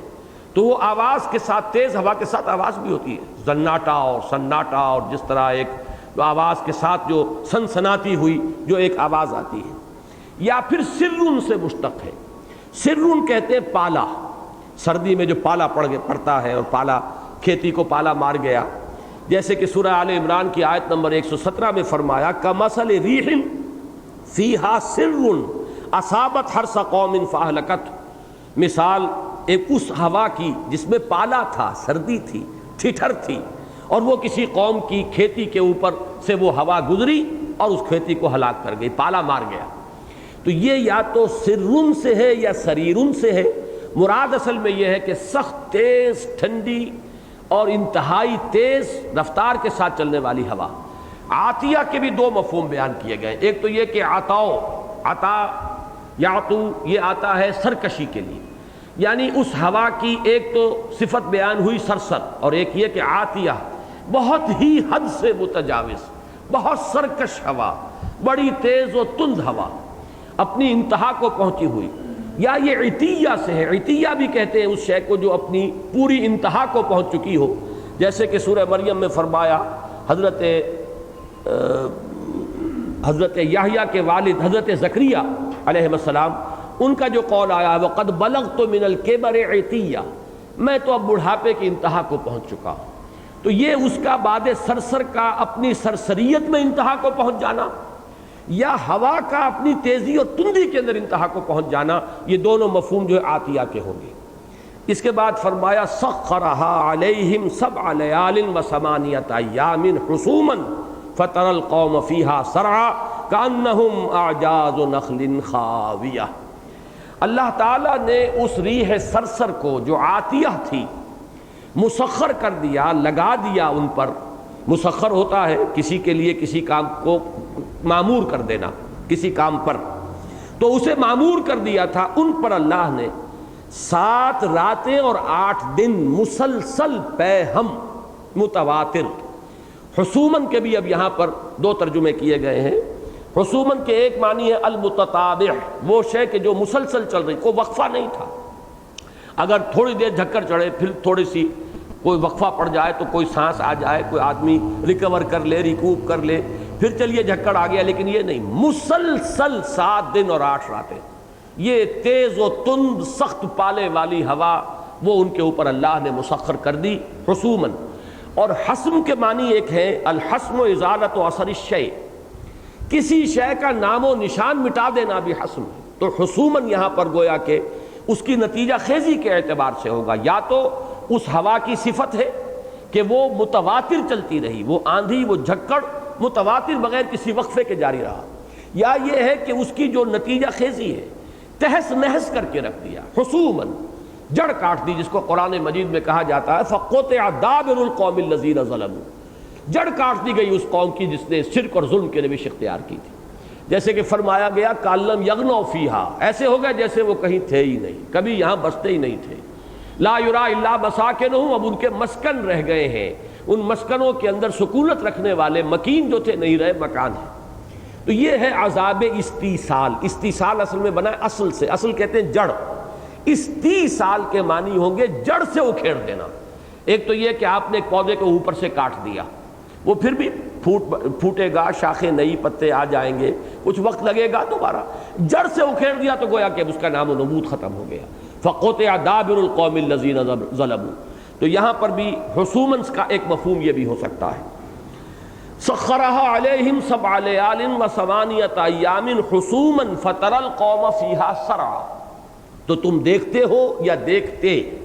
یہاں پہ عام دیکھنے والے کو گویا کہ ایک چونکہ چشم تصور کے سامنے ایک بات لانی ہے، تصور کرنے کے لیے، لہذا یہاں پہ کہا جا رہا ہے مخاطب سے گویا کہ تم یہ دیکھتے، تمہارے سامنے یہ منظر ہوتا، اگر تم اس وقت وہاں ہوتے تو یہ دیکھتے۔ فَتَرَى الْقَوْمَ فِيهَا صَرْعًا، قوم کو یعنی قوم عاد کو تم دیکھتے اس میں سے مراد فی ارضہم، ان کی زمین میں، یا اس ہوا اس جھکڑ میں، یہ اس کی طرف بھی اس کی جو ہے ضمیر جا سکتی ہے، لیکن کس شکل میں دیکھتے؟ سرعا، سرعا سریع کی جمع ہے، اور سریع جو ہے باب فعیل پر یعنی وزن فعیل کے وزن پر ہے، صفت مشبہ، لیکن یہاں یہ مفعول کے معنی دے رہا ہے، مسروع، وہ کہ جو پچھاڑ دیا گیا ہو۔ مسارعہ کہتے ہیں کشتی کو، کشتی میں 2 پہلوان زور لگاتے ہیں اور بہرحال آخر میں ایک جو ہے اس کو دوسرا پچھاڑ دیتا ہے۔ اب جو پچھڑ جاتا ہے اس کی جو کیفیت ہے، کبھی بھی آپ نے دیکھے معلوم ہوتا کہ بالکل ڈھیلا پڑ گیا، اس سے پہلے اس میں جان تھی، ہمت تھی، کچھ نہ کوئی مدافعت کر رہا تھا، ہاتھ پاؤں مار رہا تھا۔ اب جب معلوم ہوا فیصلہ ہو گیا تو پھر ایک دم آپ دیکھتے ہیں ایسے چت پڑا ہوا جیسے کہ اس کے وہ مسل بھی ڈھیلے ہو گئے، اس لیے کہ ہمت اور پھر ایک افسوس اور رنج کی کیفیت، وہ پھر کچھ دیر جس حالت میں پڑا ہوتا ہے ساکت و صامت، وہ ہے گویا کہ ایک نقشہ جس کا کھینچا گیا ہے، جیسے کہ پچھاڑے گئے ہوں۔ وہ پہلوان بھی تھے اصل میں، اس لیے کہ قرآن مجید میں دوسرے مقامات پر آیا بڑی قداور قوم تھی، بڑے جسیم لوگ تھے، انہوں نے عمارتیں بھی بڑی اونچی اونچی بنائی تھی، ذات العماد التي لم يخلق مثلها في البلاد، ایسے اونچے اونچے ستونوں والی عمارتیں، پھر خود بھی قداور تھے بہت اور بڑے جسیم، لیکن یہ اس میں ایسے پڑے تھے جیسے پہلوان پچھڑ گئے ہوں سب کے سب اور پچھاڑے پڑے ہوں۔ یہیں پر وہ حدیث بھی مجھے یاد آئی تھی، میں نے نوٹ کیا، آپ بھی سن لیجئے۔ حضور نے فرمایا صلی اللہ علیہ وسلم لیس الشدید بالسرعہ، طاقتور اور پہلوان وہ شخص نہیں ہے کہ جو پہلوانی میں اور کشتی میں کسی کو پچھاڑ لے، بلکہ شدید کون ہے؟ ولیکن الشدید من یملک نفسہ عند الغضب، اصل پہلوان وہ ہے جو غصے میں اپنے نفس پر قابو رکھ سکے، وہ ہے پہلوانی، وہ ہے طاقت، وہ ہے ہمت اور جرت کا معاملہ۔ باقی یہ جسمانی طور پر کشتی کر لینا، ایک دوسرے کو پچھاڑ دے، یہ کوئی بات نہیں ہے۔ لیس الشدید بالسرعہ ولکن الشدید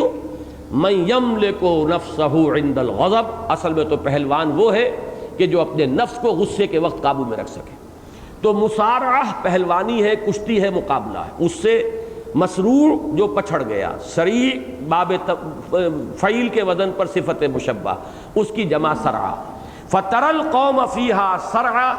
تو دیکھتا قوم کو اس میں پچھڑی ہوئی، ایسے پڑے ہوئے، اور پھر مزید صرف ایک لفظ کے اندر بھی اگرچہ پوری تصویر موجود ہے سرعہ کے لفظ میں، لیکن مزید تمثیل دی گئی، تشبیہ دی گئی، کَأَنَّهُمْ أَعْجَازُ نَخْلٍ خَاوِيَةٍ، گویا کہ وہ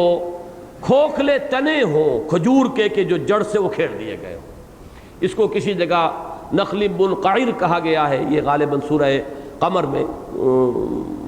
27ویں پارے میں۔ تو یہ کہ وہ پڑے ہوئے ایسے تھے کہ یہ کھجور کے کھوکھلے تنے ہو، اور کھوکھلا خاص طور پر اس لیے کہا گیا خاویہ کہ در حقیقت جس میں حق نہیں ہے اس میں جان نہیں ہوتی، تن و توش ہوا کرے۔ جیسے منافقین کے بارے میں فرمایا گیا کہ یہ تو سوکھی لکڑیوں کے مانند ہیں، خشب مسندہ، یہ تو ایسی سوکھی لکڑیوں کے مانند ہیں، اے نبی ان کے تن و توش پر نہ جائیے۔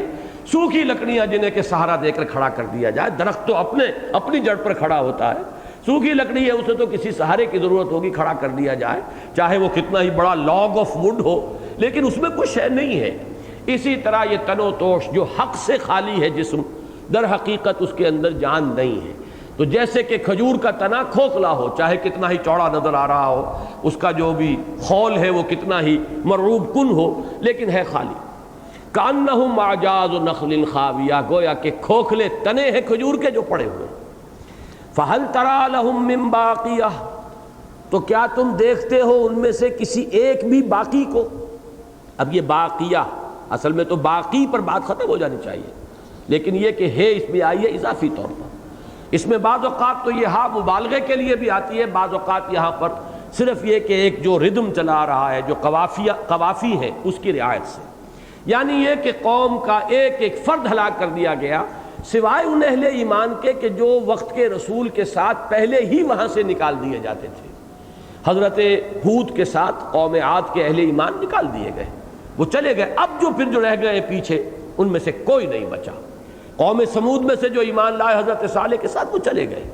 اسی طریقے سے کہا گیا حضرت لوط علیہ السلام سے کہ اپنے گھر والوں کو لے کے نکل جاؤ، کوئی پیچھے نہ مڑ کر دیکھے، اس لیے کہ اب جو عذاب آنے والا ہے تو وہ ان سب کو تہس نہس کر کے رکھ دے گا۔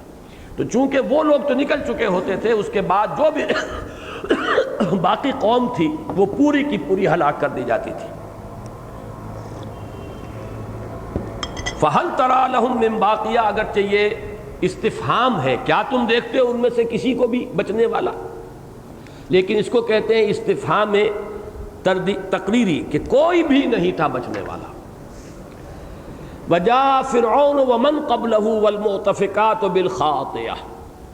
اور فرعون اور جو اس سے پہلے تھے اور وہ بستیاں جو الٹ دی گئی تھیں، وہ بھی خطا، خاطیہ، عصیان، خطا، گناہ، معصیت کے ساتھ، یعنی انہوں نے بھی وہی روش اختیار کی۔ جیسے یہ سمود اور عاد کا ذکر ہو رہا ہے،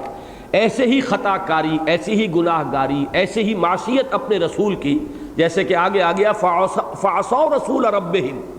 انہوں نے نافرمانی کی اپنے رسول، اپنے رب کے رسول کی۔ اور اس سے ظاہر بات ہے کہ ایک رسول مراد نہیں ہے، ہر قوم کا اپنا رسول مراد ہوگا۔ حضرت فرعون کے لیے حضرت موسیٰ، آل فرعون کے لیے حضرت موسیٰ، اور اسی طریقے سے مؤتفقات سے مراد ہے وہ بستیاں صدوم اور عمورہ کی، جن کی طرف کہ حضرت لوط علیہ السلام بھیجے گئے تھے، اور ان کے لیے جو ہے یہاں مراد ہوں گے حضرت لوط۔ البتہ اس میں جو درمیان میں آیا ہے ومن قبلہ، قبلہ کی ضمیر فرعون کی طرف ہے، وہ جاء فرعون ومن قبلہ، ویسے الفاظ عام ہے کہ جو بھی پہلی کافر قومیں تھیں، لیکن یہ ہے کہ اگر قرآن مجید کے دوسرے نظائر پر نگاہ رکھی جائے تو یہاں متعین طور پر مراد ہے قوم شعیب، اس کو اصولی طور پر سمجھ لیجئے، اس لیے کہ 6 ہی اقوام ہیں جن کا ذکر قرآن مجید میں آیا ہے متواتر، پے ہم، تکرار کے ساتھ، اعادے کے ساتھ، اور ان میں ایک تو زمانی ترتیب ہے، زمانی ترتیب میں سب سے پہلے حضرت نوح کی قوم ہے، پھر حضرت ہود کی قوم یعنی قوم عاد، پھر حضرت صالح کی قوم یعنی قوم سمود، پھر اس کے بعد قوم لوط جو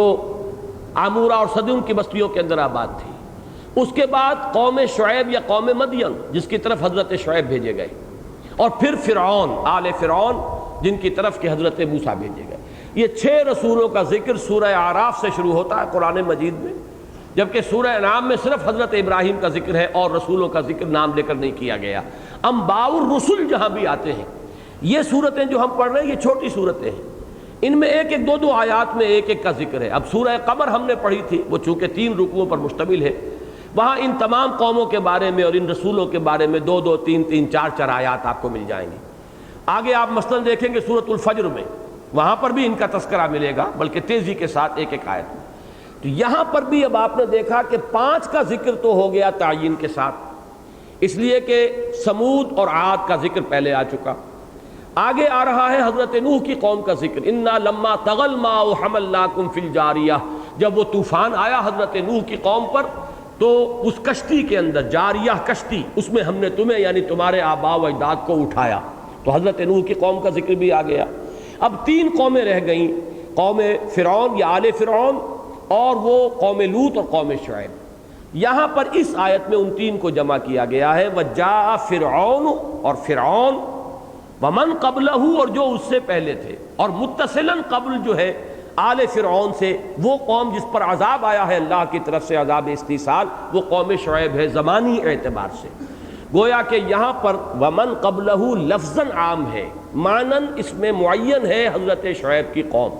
اور گویا کہ یہاں پر ایک لفظ کا اضافہ کر دیا جائے تو وہ تعین واضح ہو جائے گی، اگر اسے محذوف مانا جائے یعنی متصلاً قبل جو ہے آل فرعون سے وہ قوم مدین یا قوم شعیب ہے، جس کے بارے میں یہ علم میں ہوگا کہ وہ بھی اصل میں نسل ابراہیمی تھی، جیسے بنی اسرائیل نسل ابراہیمی ہے، بنی اسماعیل نسل ابراہیمی ہے۔ تو حضرت ابراہیم کے ایک تیسرے بیٹے تھے مدین یا مدیان، یہ تھے قطورہ کی، حضرت ابراہیم کی ایک زوجہ قطورہ، ایک تو ہاجرہ جن سے حضرت اسماعیل ہے، سارہ جن سے حضرت اسحاق ہیں، جن سے بنی اسرائیل کی نسل چلی، ایک قطورہ، یہ تیسری زوجہ تھی حضرت ابراہیم کی، جن سے کہ مدیان یا مدین نامی اللہ تعالیٰ نے ان کو فرزند عطا فرمائے تھے۔ ان کی قوم آباد ہوئی ہے خلیج عقبہ کے داہنی طرف مشرقی گوشے میں، اور یہ علاقہ مدین کا یا مدیان کا کہلاتا ہے۔ اس قوم میں پھر جب بت پرستی آ گئی اور اخلاقی زوال آیا تو اللہ تعالیٰ نے پھر حضرت شعیب کو ان میں مبعوث فرمایا، الی مدین اخاہم شعیبا۔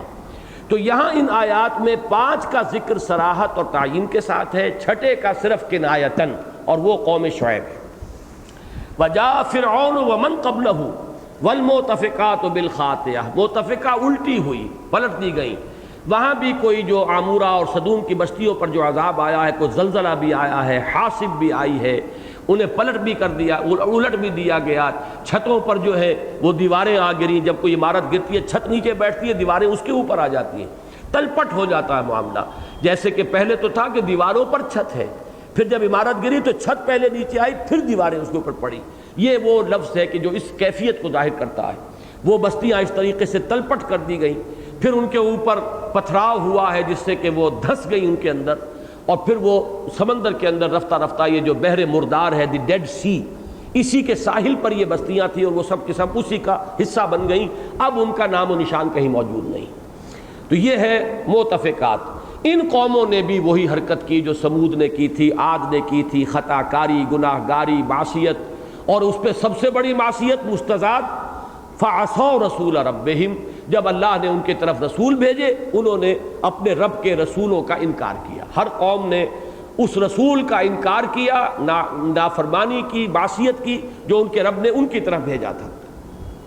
فَأَخَذَهُمْ أَخْذَةً رَابِيَةً، تو پکڑا اللہ نے ان کو ایک ایسی پکڑ سے جو بہت بڑھنے والی، بڑھتی چڑھتی پکڑ۔ اب یہ رابیہ کا لفظ ربا سے بنا ہے۔ ربا وہ شے جو سود در سود چڑھتا چلا جاتا ہے، بڑھتا چلا جاتا ہے، رقم جو ہے، قرض جو ہے، اس کی مقدار بڑھتی چلی جاتی ہے۔ اسی سے در حقیقت تربیت ہے باب تفعیل میں، کسی کی پرورش کرنا، پالنا، پوسنا، یہ بھی اسی سے ہے۔ اور یہاں پہ رابیہ ہر وہ شے جو بڑھ رہی ہو، تو یہاں اخذۃ الرابیہ ایسی پکڑ جو بڑھنے والی تھی۔ جیسے کہ جب طوفان آیا تو وہ طوفان بھی ایک دم تو نہیں آیا، رفتہ رفتہ وہ بڑھا، اور بڑھ کر پھر وہ سب کی ہلاکت کا ذریعہ بن گیا۔ تو اسی طریقے سے جب آندھی چلی تو ایک دم سب ہلاک نہیں ہو گئے، 8 دن 7 لیال و 8 ایام، 8 دن اور 7 راتیں مسلسل چلی۔ تو یہ اخذۃ الرابیہ، اسی طریقے سے اللہ نے ان کو بھی پکڑا ہے، ایک ایسی پکڑ سے جو بہت بڑھتی ہوئی پکڑ تھی۔ انا لما طغى الماء، اب جیسا کہ میں نے عرض کیا تھا یہاں ترتیب جو ہے ذرا مختلف ہو گئی ہے، اور وہ کیا وجہ ہے وہ میں بعد میں عرض کروں گا انشاءاللہ۔ اب یہاں حضرت نوح کی قوم کا ذکر ہو رہا ہے، وہ طغیانی سے اور سیلاب سے ہلاک کیے گئے۔ انا لما طغى الماء، اب وہی لفظ طغیانی یہاں بھی آ گیا، طاغیہ، طغى الماء، پانی جب بڑھا چڑھا، اب یہاں لفظ مناسب ہوگا اردو کا، جب پانی چڑھا، یہ پانی جو ہے زمین میں سے بھی یہ پھوٹا ہے چشمے سے، فارت تنور، اور آسمان سے بھی برسا ہے، فالتقى الماء على امر قد قدر، زمین سے ابلنے والا پانی، آسمان سے برسنا والا پانی، دونوں پانی مل گئے اس فیصلے کی تکمیل اور تنفیذ کے لیے جو اللہ طے کر چکا تھا۔ تو جب یہ پانی چڑھا، حملناکم فی الجاریہ، تو اے لوگو ہم نے تمہیں اٹھایا، تمہیں سوار کرایا ایک چلنے والی کشتی میں۔ جاریہ جرا یجری چلنا، اور جاریہ اس سے اس میں فاعل ہو گیا مؤنث، چلنے والی مراد ہے کشتی، وہ کشتی جو اللہ تعالیٰ کے حکم سے حضرت نوح نے تیار کی، اور جس میں پھر اللہ تعالیٰ نے ان کے جو اہل ایمان تھے، ان کے ساتھ جو لوگ ایمان لائے تھے، انہیں نجات دی، جس کے ذریعے اور بھی حیوانات میں سے بھی، اور وہ مختلف جو ہیں جتنی بھی اس وقت تک حیوانات تھے ان کے جوڑے جو ہیں وہ بھی اس میں سوار کیے گئے۔ یہ تفاصیل دوسری جگہوں پر ہیں۔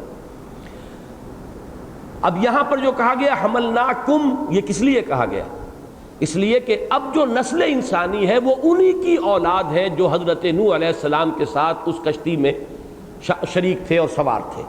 لہذا گویا کو جب ان کو اللہ نے سوار کرایا تو ہمیں سب کو سوار کرایا، اس لیے کہ آئندہ اب نسل انسانی جو ہے وہ انہی سے چلی ہے۔ لِنَجْعَلَهَا لَكُمْ تَذْكِرَةً، تاکہ ہم اس کو بنا دیں تمہارے لیے ایک یاد دہانی اور ایک نصیحت۔ ہاں کی ضمیر یا تو جاریہ کی طرف جا رہی ہے، اور یہ زیادہ قرین قیاس ہے، اس لیے کہ اصول یہی ہے کہ ضمیر کا مرجع قریب میں تلاش کرنا چاہیے، یا پوری صورتحال مجموعی کہ اس پورے واقعے کے اندر ایک تذکرہ ہے، ایک نصیحت ہے، جیسے کہ سورہ قمر میں بار بار آتا ہے فَهَلْ مِن مُدَّكِرٍ، یہ اس کے اندر ایک نصیحت ہے، اس میں ایک یاد دہانی ہے۔ اور بہت سی جگہوں پر ان آیات کے حوالے سے ان فی ذالک لآیہ ولکن اکثر الناس لا یشکرون لا یؤمنون، اس میں ہے نشانی، لیکن یہ کہ لوگ جو ہے اکثریت والے وہ ماننے والے نہیں، تو یہ نشانیاں ہیں۔ لِنَجْعَلَهَا لَكُمْ تَذْكِرَةً وَتَعِيَّهَا أُذُنٌ وَاعِيَةٌ، اور محفوظ رکھیں اسے وہ کان کے جو محفوظ رکھنے والے ہیں۔ واعیہ، وعا کہتے ہیں کسی چیز کو محفوظ رکھنا، جمع رکھنا، وعا، یہ اوعا کا لفظ آ جائے گا سورہ معارج کے اندر، جمع فاوعا، جمع کیا پھر بڑی حفاظت سے سینت کر رکھا۔ تو اسی لیے یہاں پر بھی فرمایا کہ یہ ایک سبق تھا، یاد دہانی تھی، کس طریقے سے عذاب آیا، کیسے قوم ہلاک کی گئی، کس طرح اللہ نے پھر اہل ایمان کو بچایا، اس کو ہم نے ایک نشانی بنایا ہے۔ اور ایک اعتبار سے یہ جاریہ جو ہے بطور نشانی، غالب یہ گمان ہے کہ ظاہر ہو کر رہے گی کہ وہ کشتی کہیں وستوت علی الجودی، کسی پہاڑ کی چوٹی پر وہ اب بھی موجود ہے، جہاں وہ لنگر انداز ہوئی تھی، جہاں سے پھر قوم نوح جو ہے، جو بھی لوگ بچے تھے اس قوم میں سے اور ان کی اولاد وہ اتری، اور پھر وہاں سے نسل انسانی پھیلی ہے۔ اور جیسا کہ میں نے بارہا کہا ہے، ایک گمان ہے، بعض رپورٹس بھی ہیں کہ ترکی کے شمال مشرقی کونے میں، جو کہ بالکل رشیا کے ساتھ ملا ہوا ہے، وہاں کسی پہاڑی پر بعض پائلٹس نے یہ گواہی دی ہے کہ کوئی شے نظر آئی ہے، جیسے چوٹی کے اوپر کوئی کشتی نما شے ہے بہت بڑی، لیکن یہ ہے کہ اس جگہ تک کوئی ایکسپیڈیشن اس لیے نہیں جا سکتی کہ اس کے لیے راستہ صرف جو ہے وہ روس کے طرف سے ہے۔ بعض علاقے ایسے ہوتے ہیں پہاڑی کہ اگرچہ وہ پہاڑ ہے تو کسی ایک ملک میں، لیکن چڑھنے کا راستہ اس ملک سے نہیں ہے، کسی دوسرے ملک سے ہے، اس لیے وہاں کوئی جو ہے وہ مہم جا نہیں سکتی۔ بہرحال یہ گمان غالب ہے کہ وہ کشتی کسی نہ کسی وقت ظاہر ہوگی، اور یہ گویا کہ تصدیق کرے گی ان تمام واقعات کی جو قرآن مجید میں قوم نوح اور اس پر جو عذاب کی تفاصیل آئی ہیں اس کے ضمن میں بیان ہوئے۔ اب یہاں تک تو یہ جس کو میں نے عنوان دیا تھا انباء الرسل، رسولوں اور ان کی قوموں کے انجام کے ضمن میں اہم خبریں، اہم واقعات۔ وہ جو بات میں عرض کر رہا تھا کہ بعد میں عرض کروں گا کہ ترتیب زمانی یہاں کیوں اختیار نہیں کی گئی۔ اصل میں اہل عرب جو اصل مخاطب ہیں حضور کے اور قرآن کے، ابتدائی اور اولین مخاطب، تو جزیرہ نمائے عرب کے اندر اندر جو قومیں تھیں ان کی داستانیں ان میں زیادہ معروف تھیں، زیادہ جانتے تھے، اس لیے کہ یہ عرب بائدہ، یہ پرانی عرب اقوام شمار ہوتی ہیں، وہ دو ہی ہیں، سمود اور عاد۔ عاد جو ہے اس کا علاقہ جنوبی عرب کا جزیرہ نما جہاں چوڑا ہو جاتا ہے، یہ بہت شرقاً غرباً جو ہے فاصلہ بہت زیادہ ہو جاتا ہے، اس کے درمیان میں جو اس وقت بدترین قسم کا صحرا ہے، وہاں کسی انسان کا گزر ممکن نہیں ہے۔ وہاں کی ریت بھی ایسی ہے جیسے راکھ ہوتی ہے، بہت ہی باریک بھربھری سی، جو کسی شے کو سپورٹ نہیں کرتی، کوئی چیز ہوگی وہ دھستی چلی جائے گی. لہٰذا وہ انتہائی اب جو ہے یوں سمجھیے کہ خالی علاقہ ہے ہر اعتبار سے. لیکن اس وقت یہ قدیم ترین زمانہ ہے اس جزیرہ نما عرب کی تاریخ کا. قوم نوح کے بعد یہ قوم عاد تھی جو اس علاقے میں آباد تھی، اسی کو غلبہ اور سطوت اور شان اور شوکت حاصل ہوئی، اور یہ اس وقت ایک بڑا سرسبز اور شاداب علاقہ تھا. عذاب الہی کے بعد اس کی صورت یہ بنی. اور اسی کے حوالے سے میں عرض کر دوں، جس علاقے میں میرا بچپن گزرا ہے، ضلع حصار ہریانہ کا، اس میں بہت سے ایسے ٹیلے تھے جو راکھ کے بنے ہوئے تھے. نہ وہ پہاڑیاں تھیں، نہ اس میں پتھر کا نشان تھا، نہ وہ مٹی تھی، بلکہ راکھ، سیاہ راکھ کے ٹیلے. ان کو اس علاقے کی زبان میں تھیڑ کہتے ہیں. تھیڑ یہ حصار میں بھی تھے، ہانسی میں بھی تھے. اگروہا ایک بڑا پرانا قصبہ ہے جس سے کہتے ہیں اگروال قوم وہیں سے نکلی تھی. پھر اس سے آگے سرسا بہت پرانا قصبہ ہے. ان سب میں بڑے بڑے تھیڑ تھے اور وہ راکھ کے بنے ہوئے. معلوم ہوتا ہے کہ جیسے پومپی آئی کے بارے میں یہ آپ کو معلوم ہے کہ وہ آتش فشاں پھٹا اور اس سے راکھ نکلی ہے اور شہر پورا کا پورا اس کے اندر جو ہے وہ دفن ہو گیا ہے. اسی طرح اس علاقے میں بھی معلوم ہوتا ہے کہ اسی طرح کا کوئی عذاب آیا ہے. اور وہ ریت کے ٹیلے جو ہے وہاں پر، ریت کے نہیں، راکھ کے ٹیلے، سیاہ راکھ جلی ہوئی. اور کھدائی کرتے ہیں تو کہیں کو برتن مل جاتا ہے، کسی کو کوئی پرانے سکے نکل آتے ہیں، کچھ اور ہوتا ہے. تو اسی طرح یہ قوم جو عاد تھی اس پر احقاف کے علاقے کے اندر جو عرب کا جنوبی علاقہ ہے، انتہائی جو یوں کہیے کہ سخت ترین صحرا ہے، یہ علاقہ تھا. اس قوم کے حالات و واقعات ان کے خطبات میں، ان کی روایات میں، ان کے اشعار میں ان کا تذکرہ تھا. اسی طرح قوم سمود یہ بھی جزیرہ نما عرب کے اندر کی قوم تھی. یہ قوم جو ہے یہ جیسے مدینے سے تبوک کی طرف جاتے ہیں تو وہ علاقہ آتا ہے، اس کو حجر بھی کہتے ہیں. یہ علاقہ پہاڑی علاقہ ہے. یہاں پر انہوں نے چٹانوں کو تراش تراش کے اپنے گھر بنائے تھے. ان کے آثار اب بھی موجود ہیں چونکہ چٹانوں میں تھے. وہ تو میں بھی ایک سال پہلے جب گیا تھا تو وہاں میں جا کر دیکھ آیا ہوں ان آثار قدیمہ کو. تو قوم سمود اور قوم عاد، ان 6 قوموں میں سے یہ وہ قومیں ہیں جو اصل قدیم عربی قومیں. باقی 4 اقوام کا تذکرہ جو بعد میں آ رہا ہے، یہ یوں سمجھیے کہ ضرب اب آپ یہاں سے جزیرہ نما عرب سے شمال کی طرف چلیں گے تو پہلے یہ 3 قومیں آئیں گی جو ایک آیت میں جمع کی گئیں. اس لیے کہ اس میں خلیج عقبہ کے مشرقی ساحل کے ساتھ علاقہ ملتا ہوا مدین کا، مدیان یا مدین قوم شعیب کا علاقہ. ذرا سا بائیں کو چلے جائیے، سینائی پیننسولا کراس کیجئے، یہ آل فرعون کا علاقہ. یہ تقریباً ایک سٹریٹ لائن میں بنیں گے تینوں. اور مشرق میں جائیے تو بحر مردار کے کنارے پر صدوم اور عامورہ کی وہ بستیاں تھیں جن میں کہ وہ قوم آباد تھی جن کی طرف حضرت لوط بھیجے گئے علیہ الصلوۃ والسلام. یہ تینوں ایک سیدھے خط کے اوپر واقع ہیں. لہذا ان 3 کو ایک میں جمع کیا. جزیرہ نما عرب سے نکلیے تو عاد اور سمود یہ تو وہ ان کی پرانی اقوام ہیں جو عرب باعدہ، وہ قومیں جو ہلاک ہو چکی عرب کی قدیم ترین اقوام. اوپر نکلیے شمال کی طرف تو ایک تقریباً خط مستقیم میں آپ کو مشرق سے مغرب چلیں گے تو قوم لوط، قوم شعیب، آل فرعون جن کی طرف حضرت موسیٰ بھیجے گئے. ذرا اور اوپر چلے جائیے تو وہ علاقہ جو اب کردستان کہلاتا ہے، جو ترکی، روس، عراق اور ایران، ان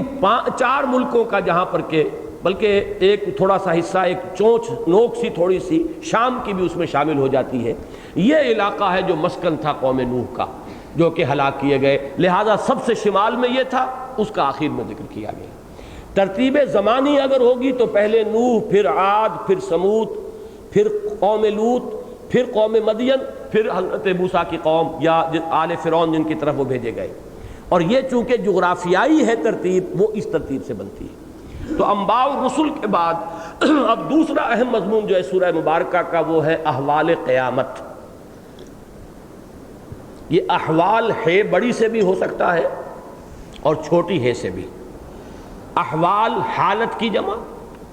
اور ہولناکیاں، ہول آ رہا ہے، ہولناک، تو وہ احوال قیامت ہے. فَإِذَا نُفِخَ فِي الصُّورِ نَفْخَةٌ وَاحِدَةٌ. اب یہاں سے وہ بات شروع ہوئی. تو جب پھونک ماری جائے گی سور میں، ایک ہی مرتبہ کی پھونک. یہ بھی معلوم یہ ہوتا ہے کہ وہ تسلسل کے لیے واحدہ کہا گیا، مسلسل وہ ٹرمپٹ جو ہے سور کے بارے میں کہا گیا وہ قرن کے مانند کوئی شے ہے. اب اس کو ایک تشبیہ دی گئی ہے سینگ سے. اس سینگ میں پھونک ماری جائے گی، لیکن وہ سینگ کون سا سینگ ہوگا،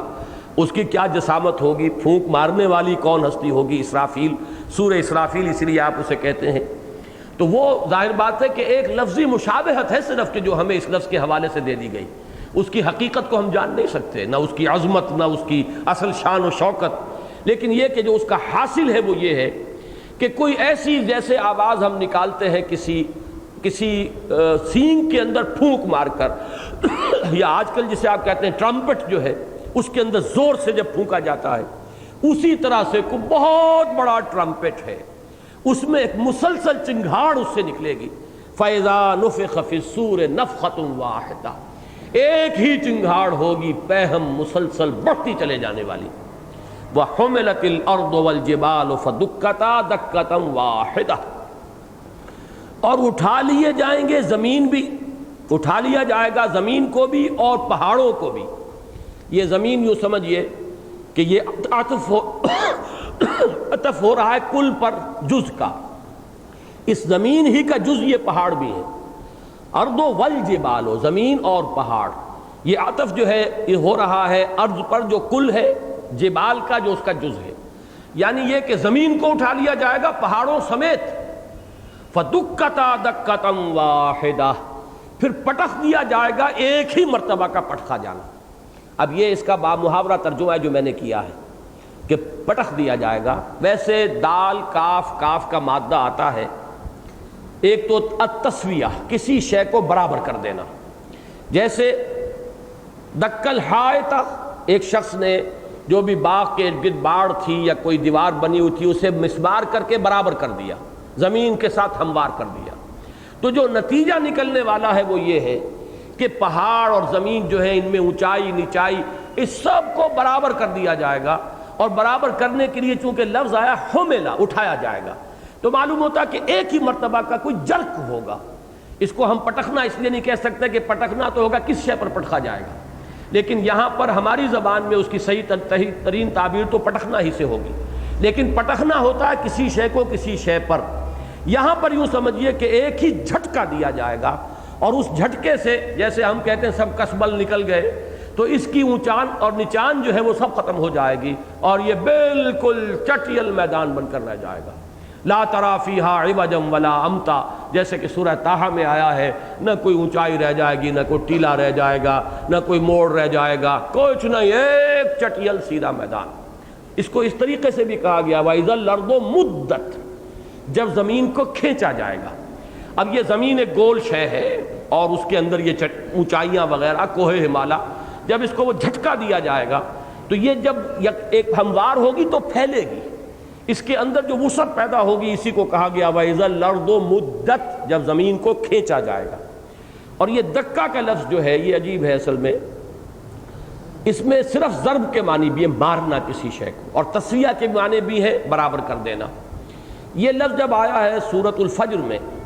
بَدُّكَّتِ الْأَرْضُ دَكًّا دَكًّا وَجَاءَ رَبُّكَ وَالْمَلَكُ صَفًّا صَفًّا، یہ سورۃ الفجر میں زیادہ تفصیل آئے گی. میں یہاں دلچسپی کے لیے بتا رہا ہوں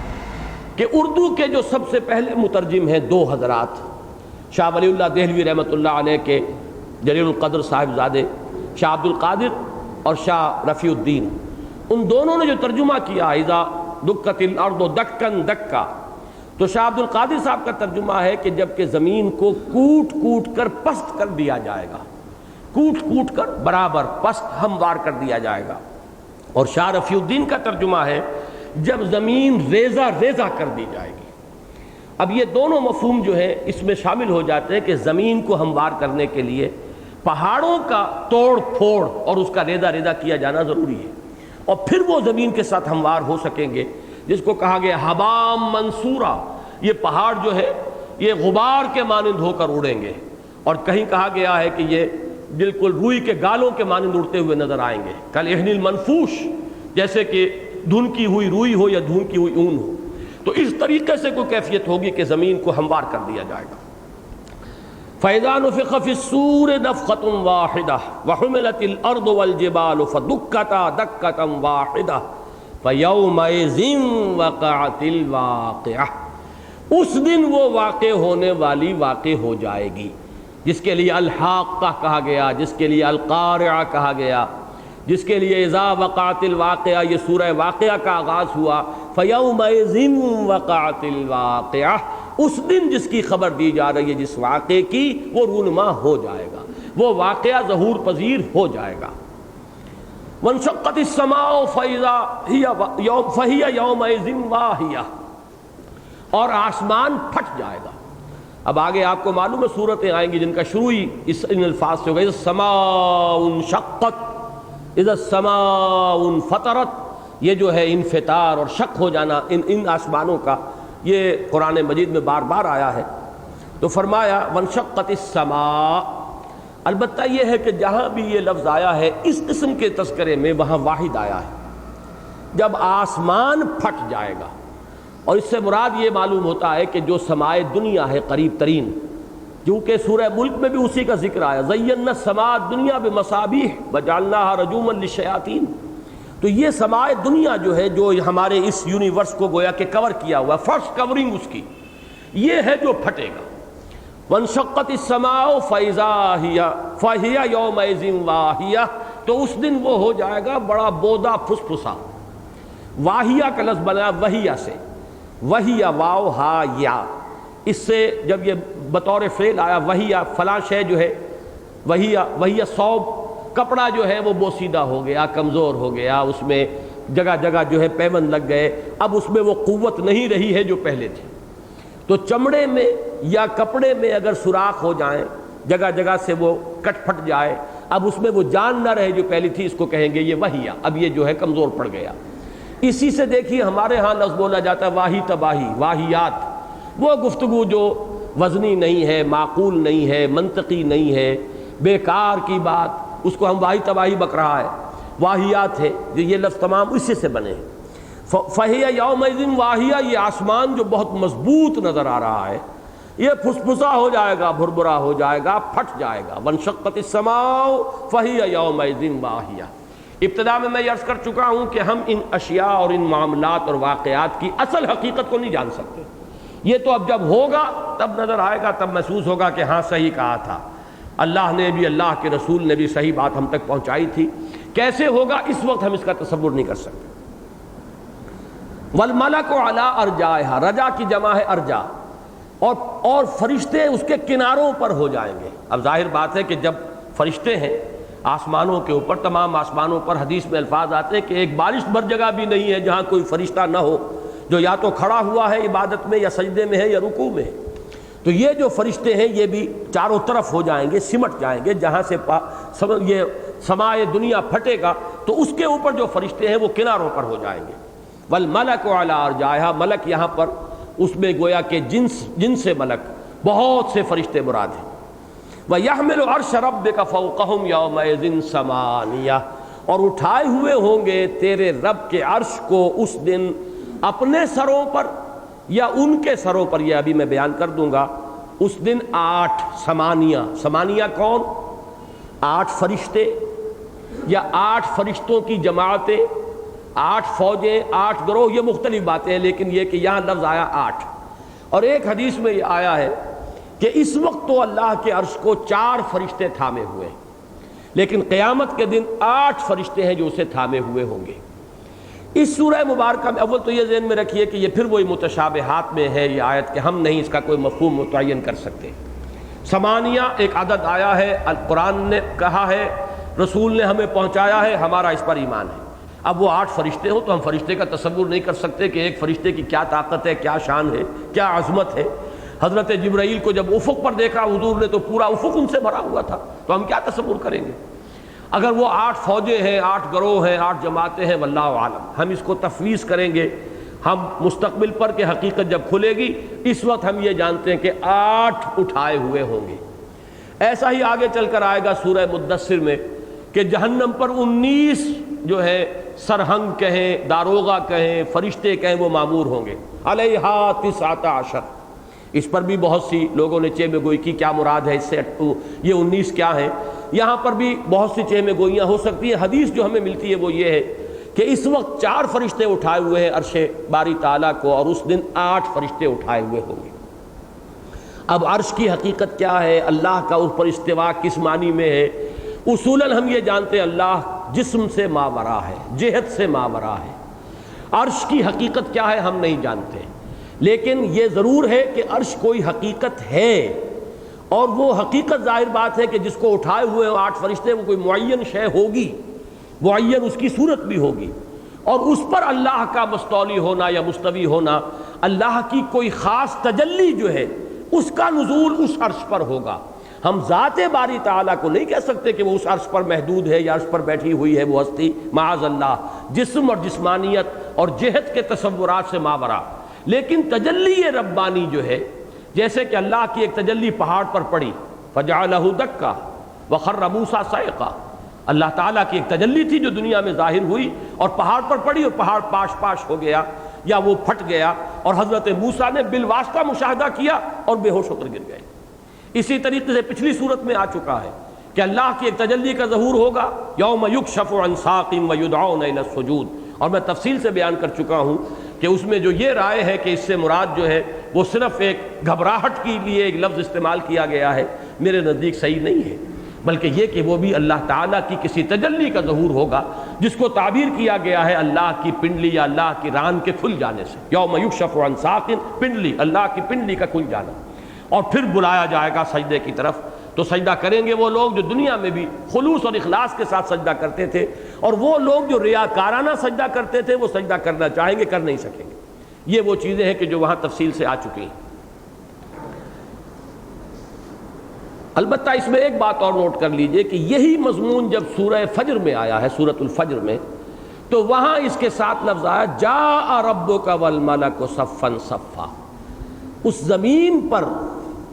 دکت الارض دکن دکا وجاء ربک والملک صفا صفا، ان دو آیتوں کے باہم نسبت اور جوڑ سے اور تعلق سے اور ربط سے یہ معلوم ہوتا ہے کہ اللہ کا نزول ہوگا میدان حشر میں، اور یہ بھی محسوس ہوتا ہے کہ میدان حشر حساب کتاب پیشی کا وہ جو بھی میدان ہے وہ اسی زمین پر ہے۔ قصہ زمین برسر زمین طے کیا جائے گا، اسی زمین کو کھینچا جائے گا، اور یہی میدان عرفات جو ہے وہ کھنچ کر اتنا طویل اور عریض ہو جائے گا کہ اس پر پوری نوع انسانی جو ہے وہ سمائے گی اور اس کا حساب کتاب ہوگا۔ واللہ اعلم۔ وَيَحْمِلُ عَرْشَ رَبِّكَ فَوْقَهُمْ يَوْمَئِذٍ ثَمَانِيَةٌ يَوْمَئِذٍ تُعْرَضُونَ، اس دن تم پیش کیے جاؤ گے۔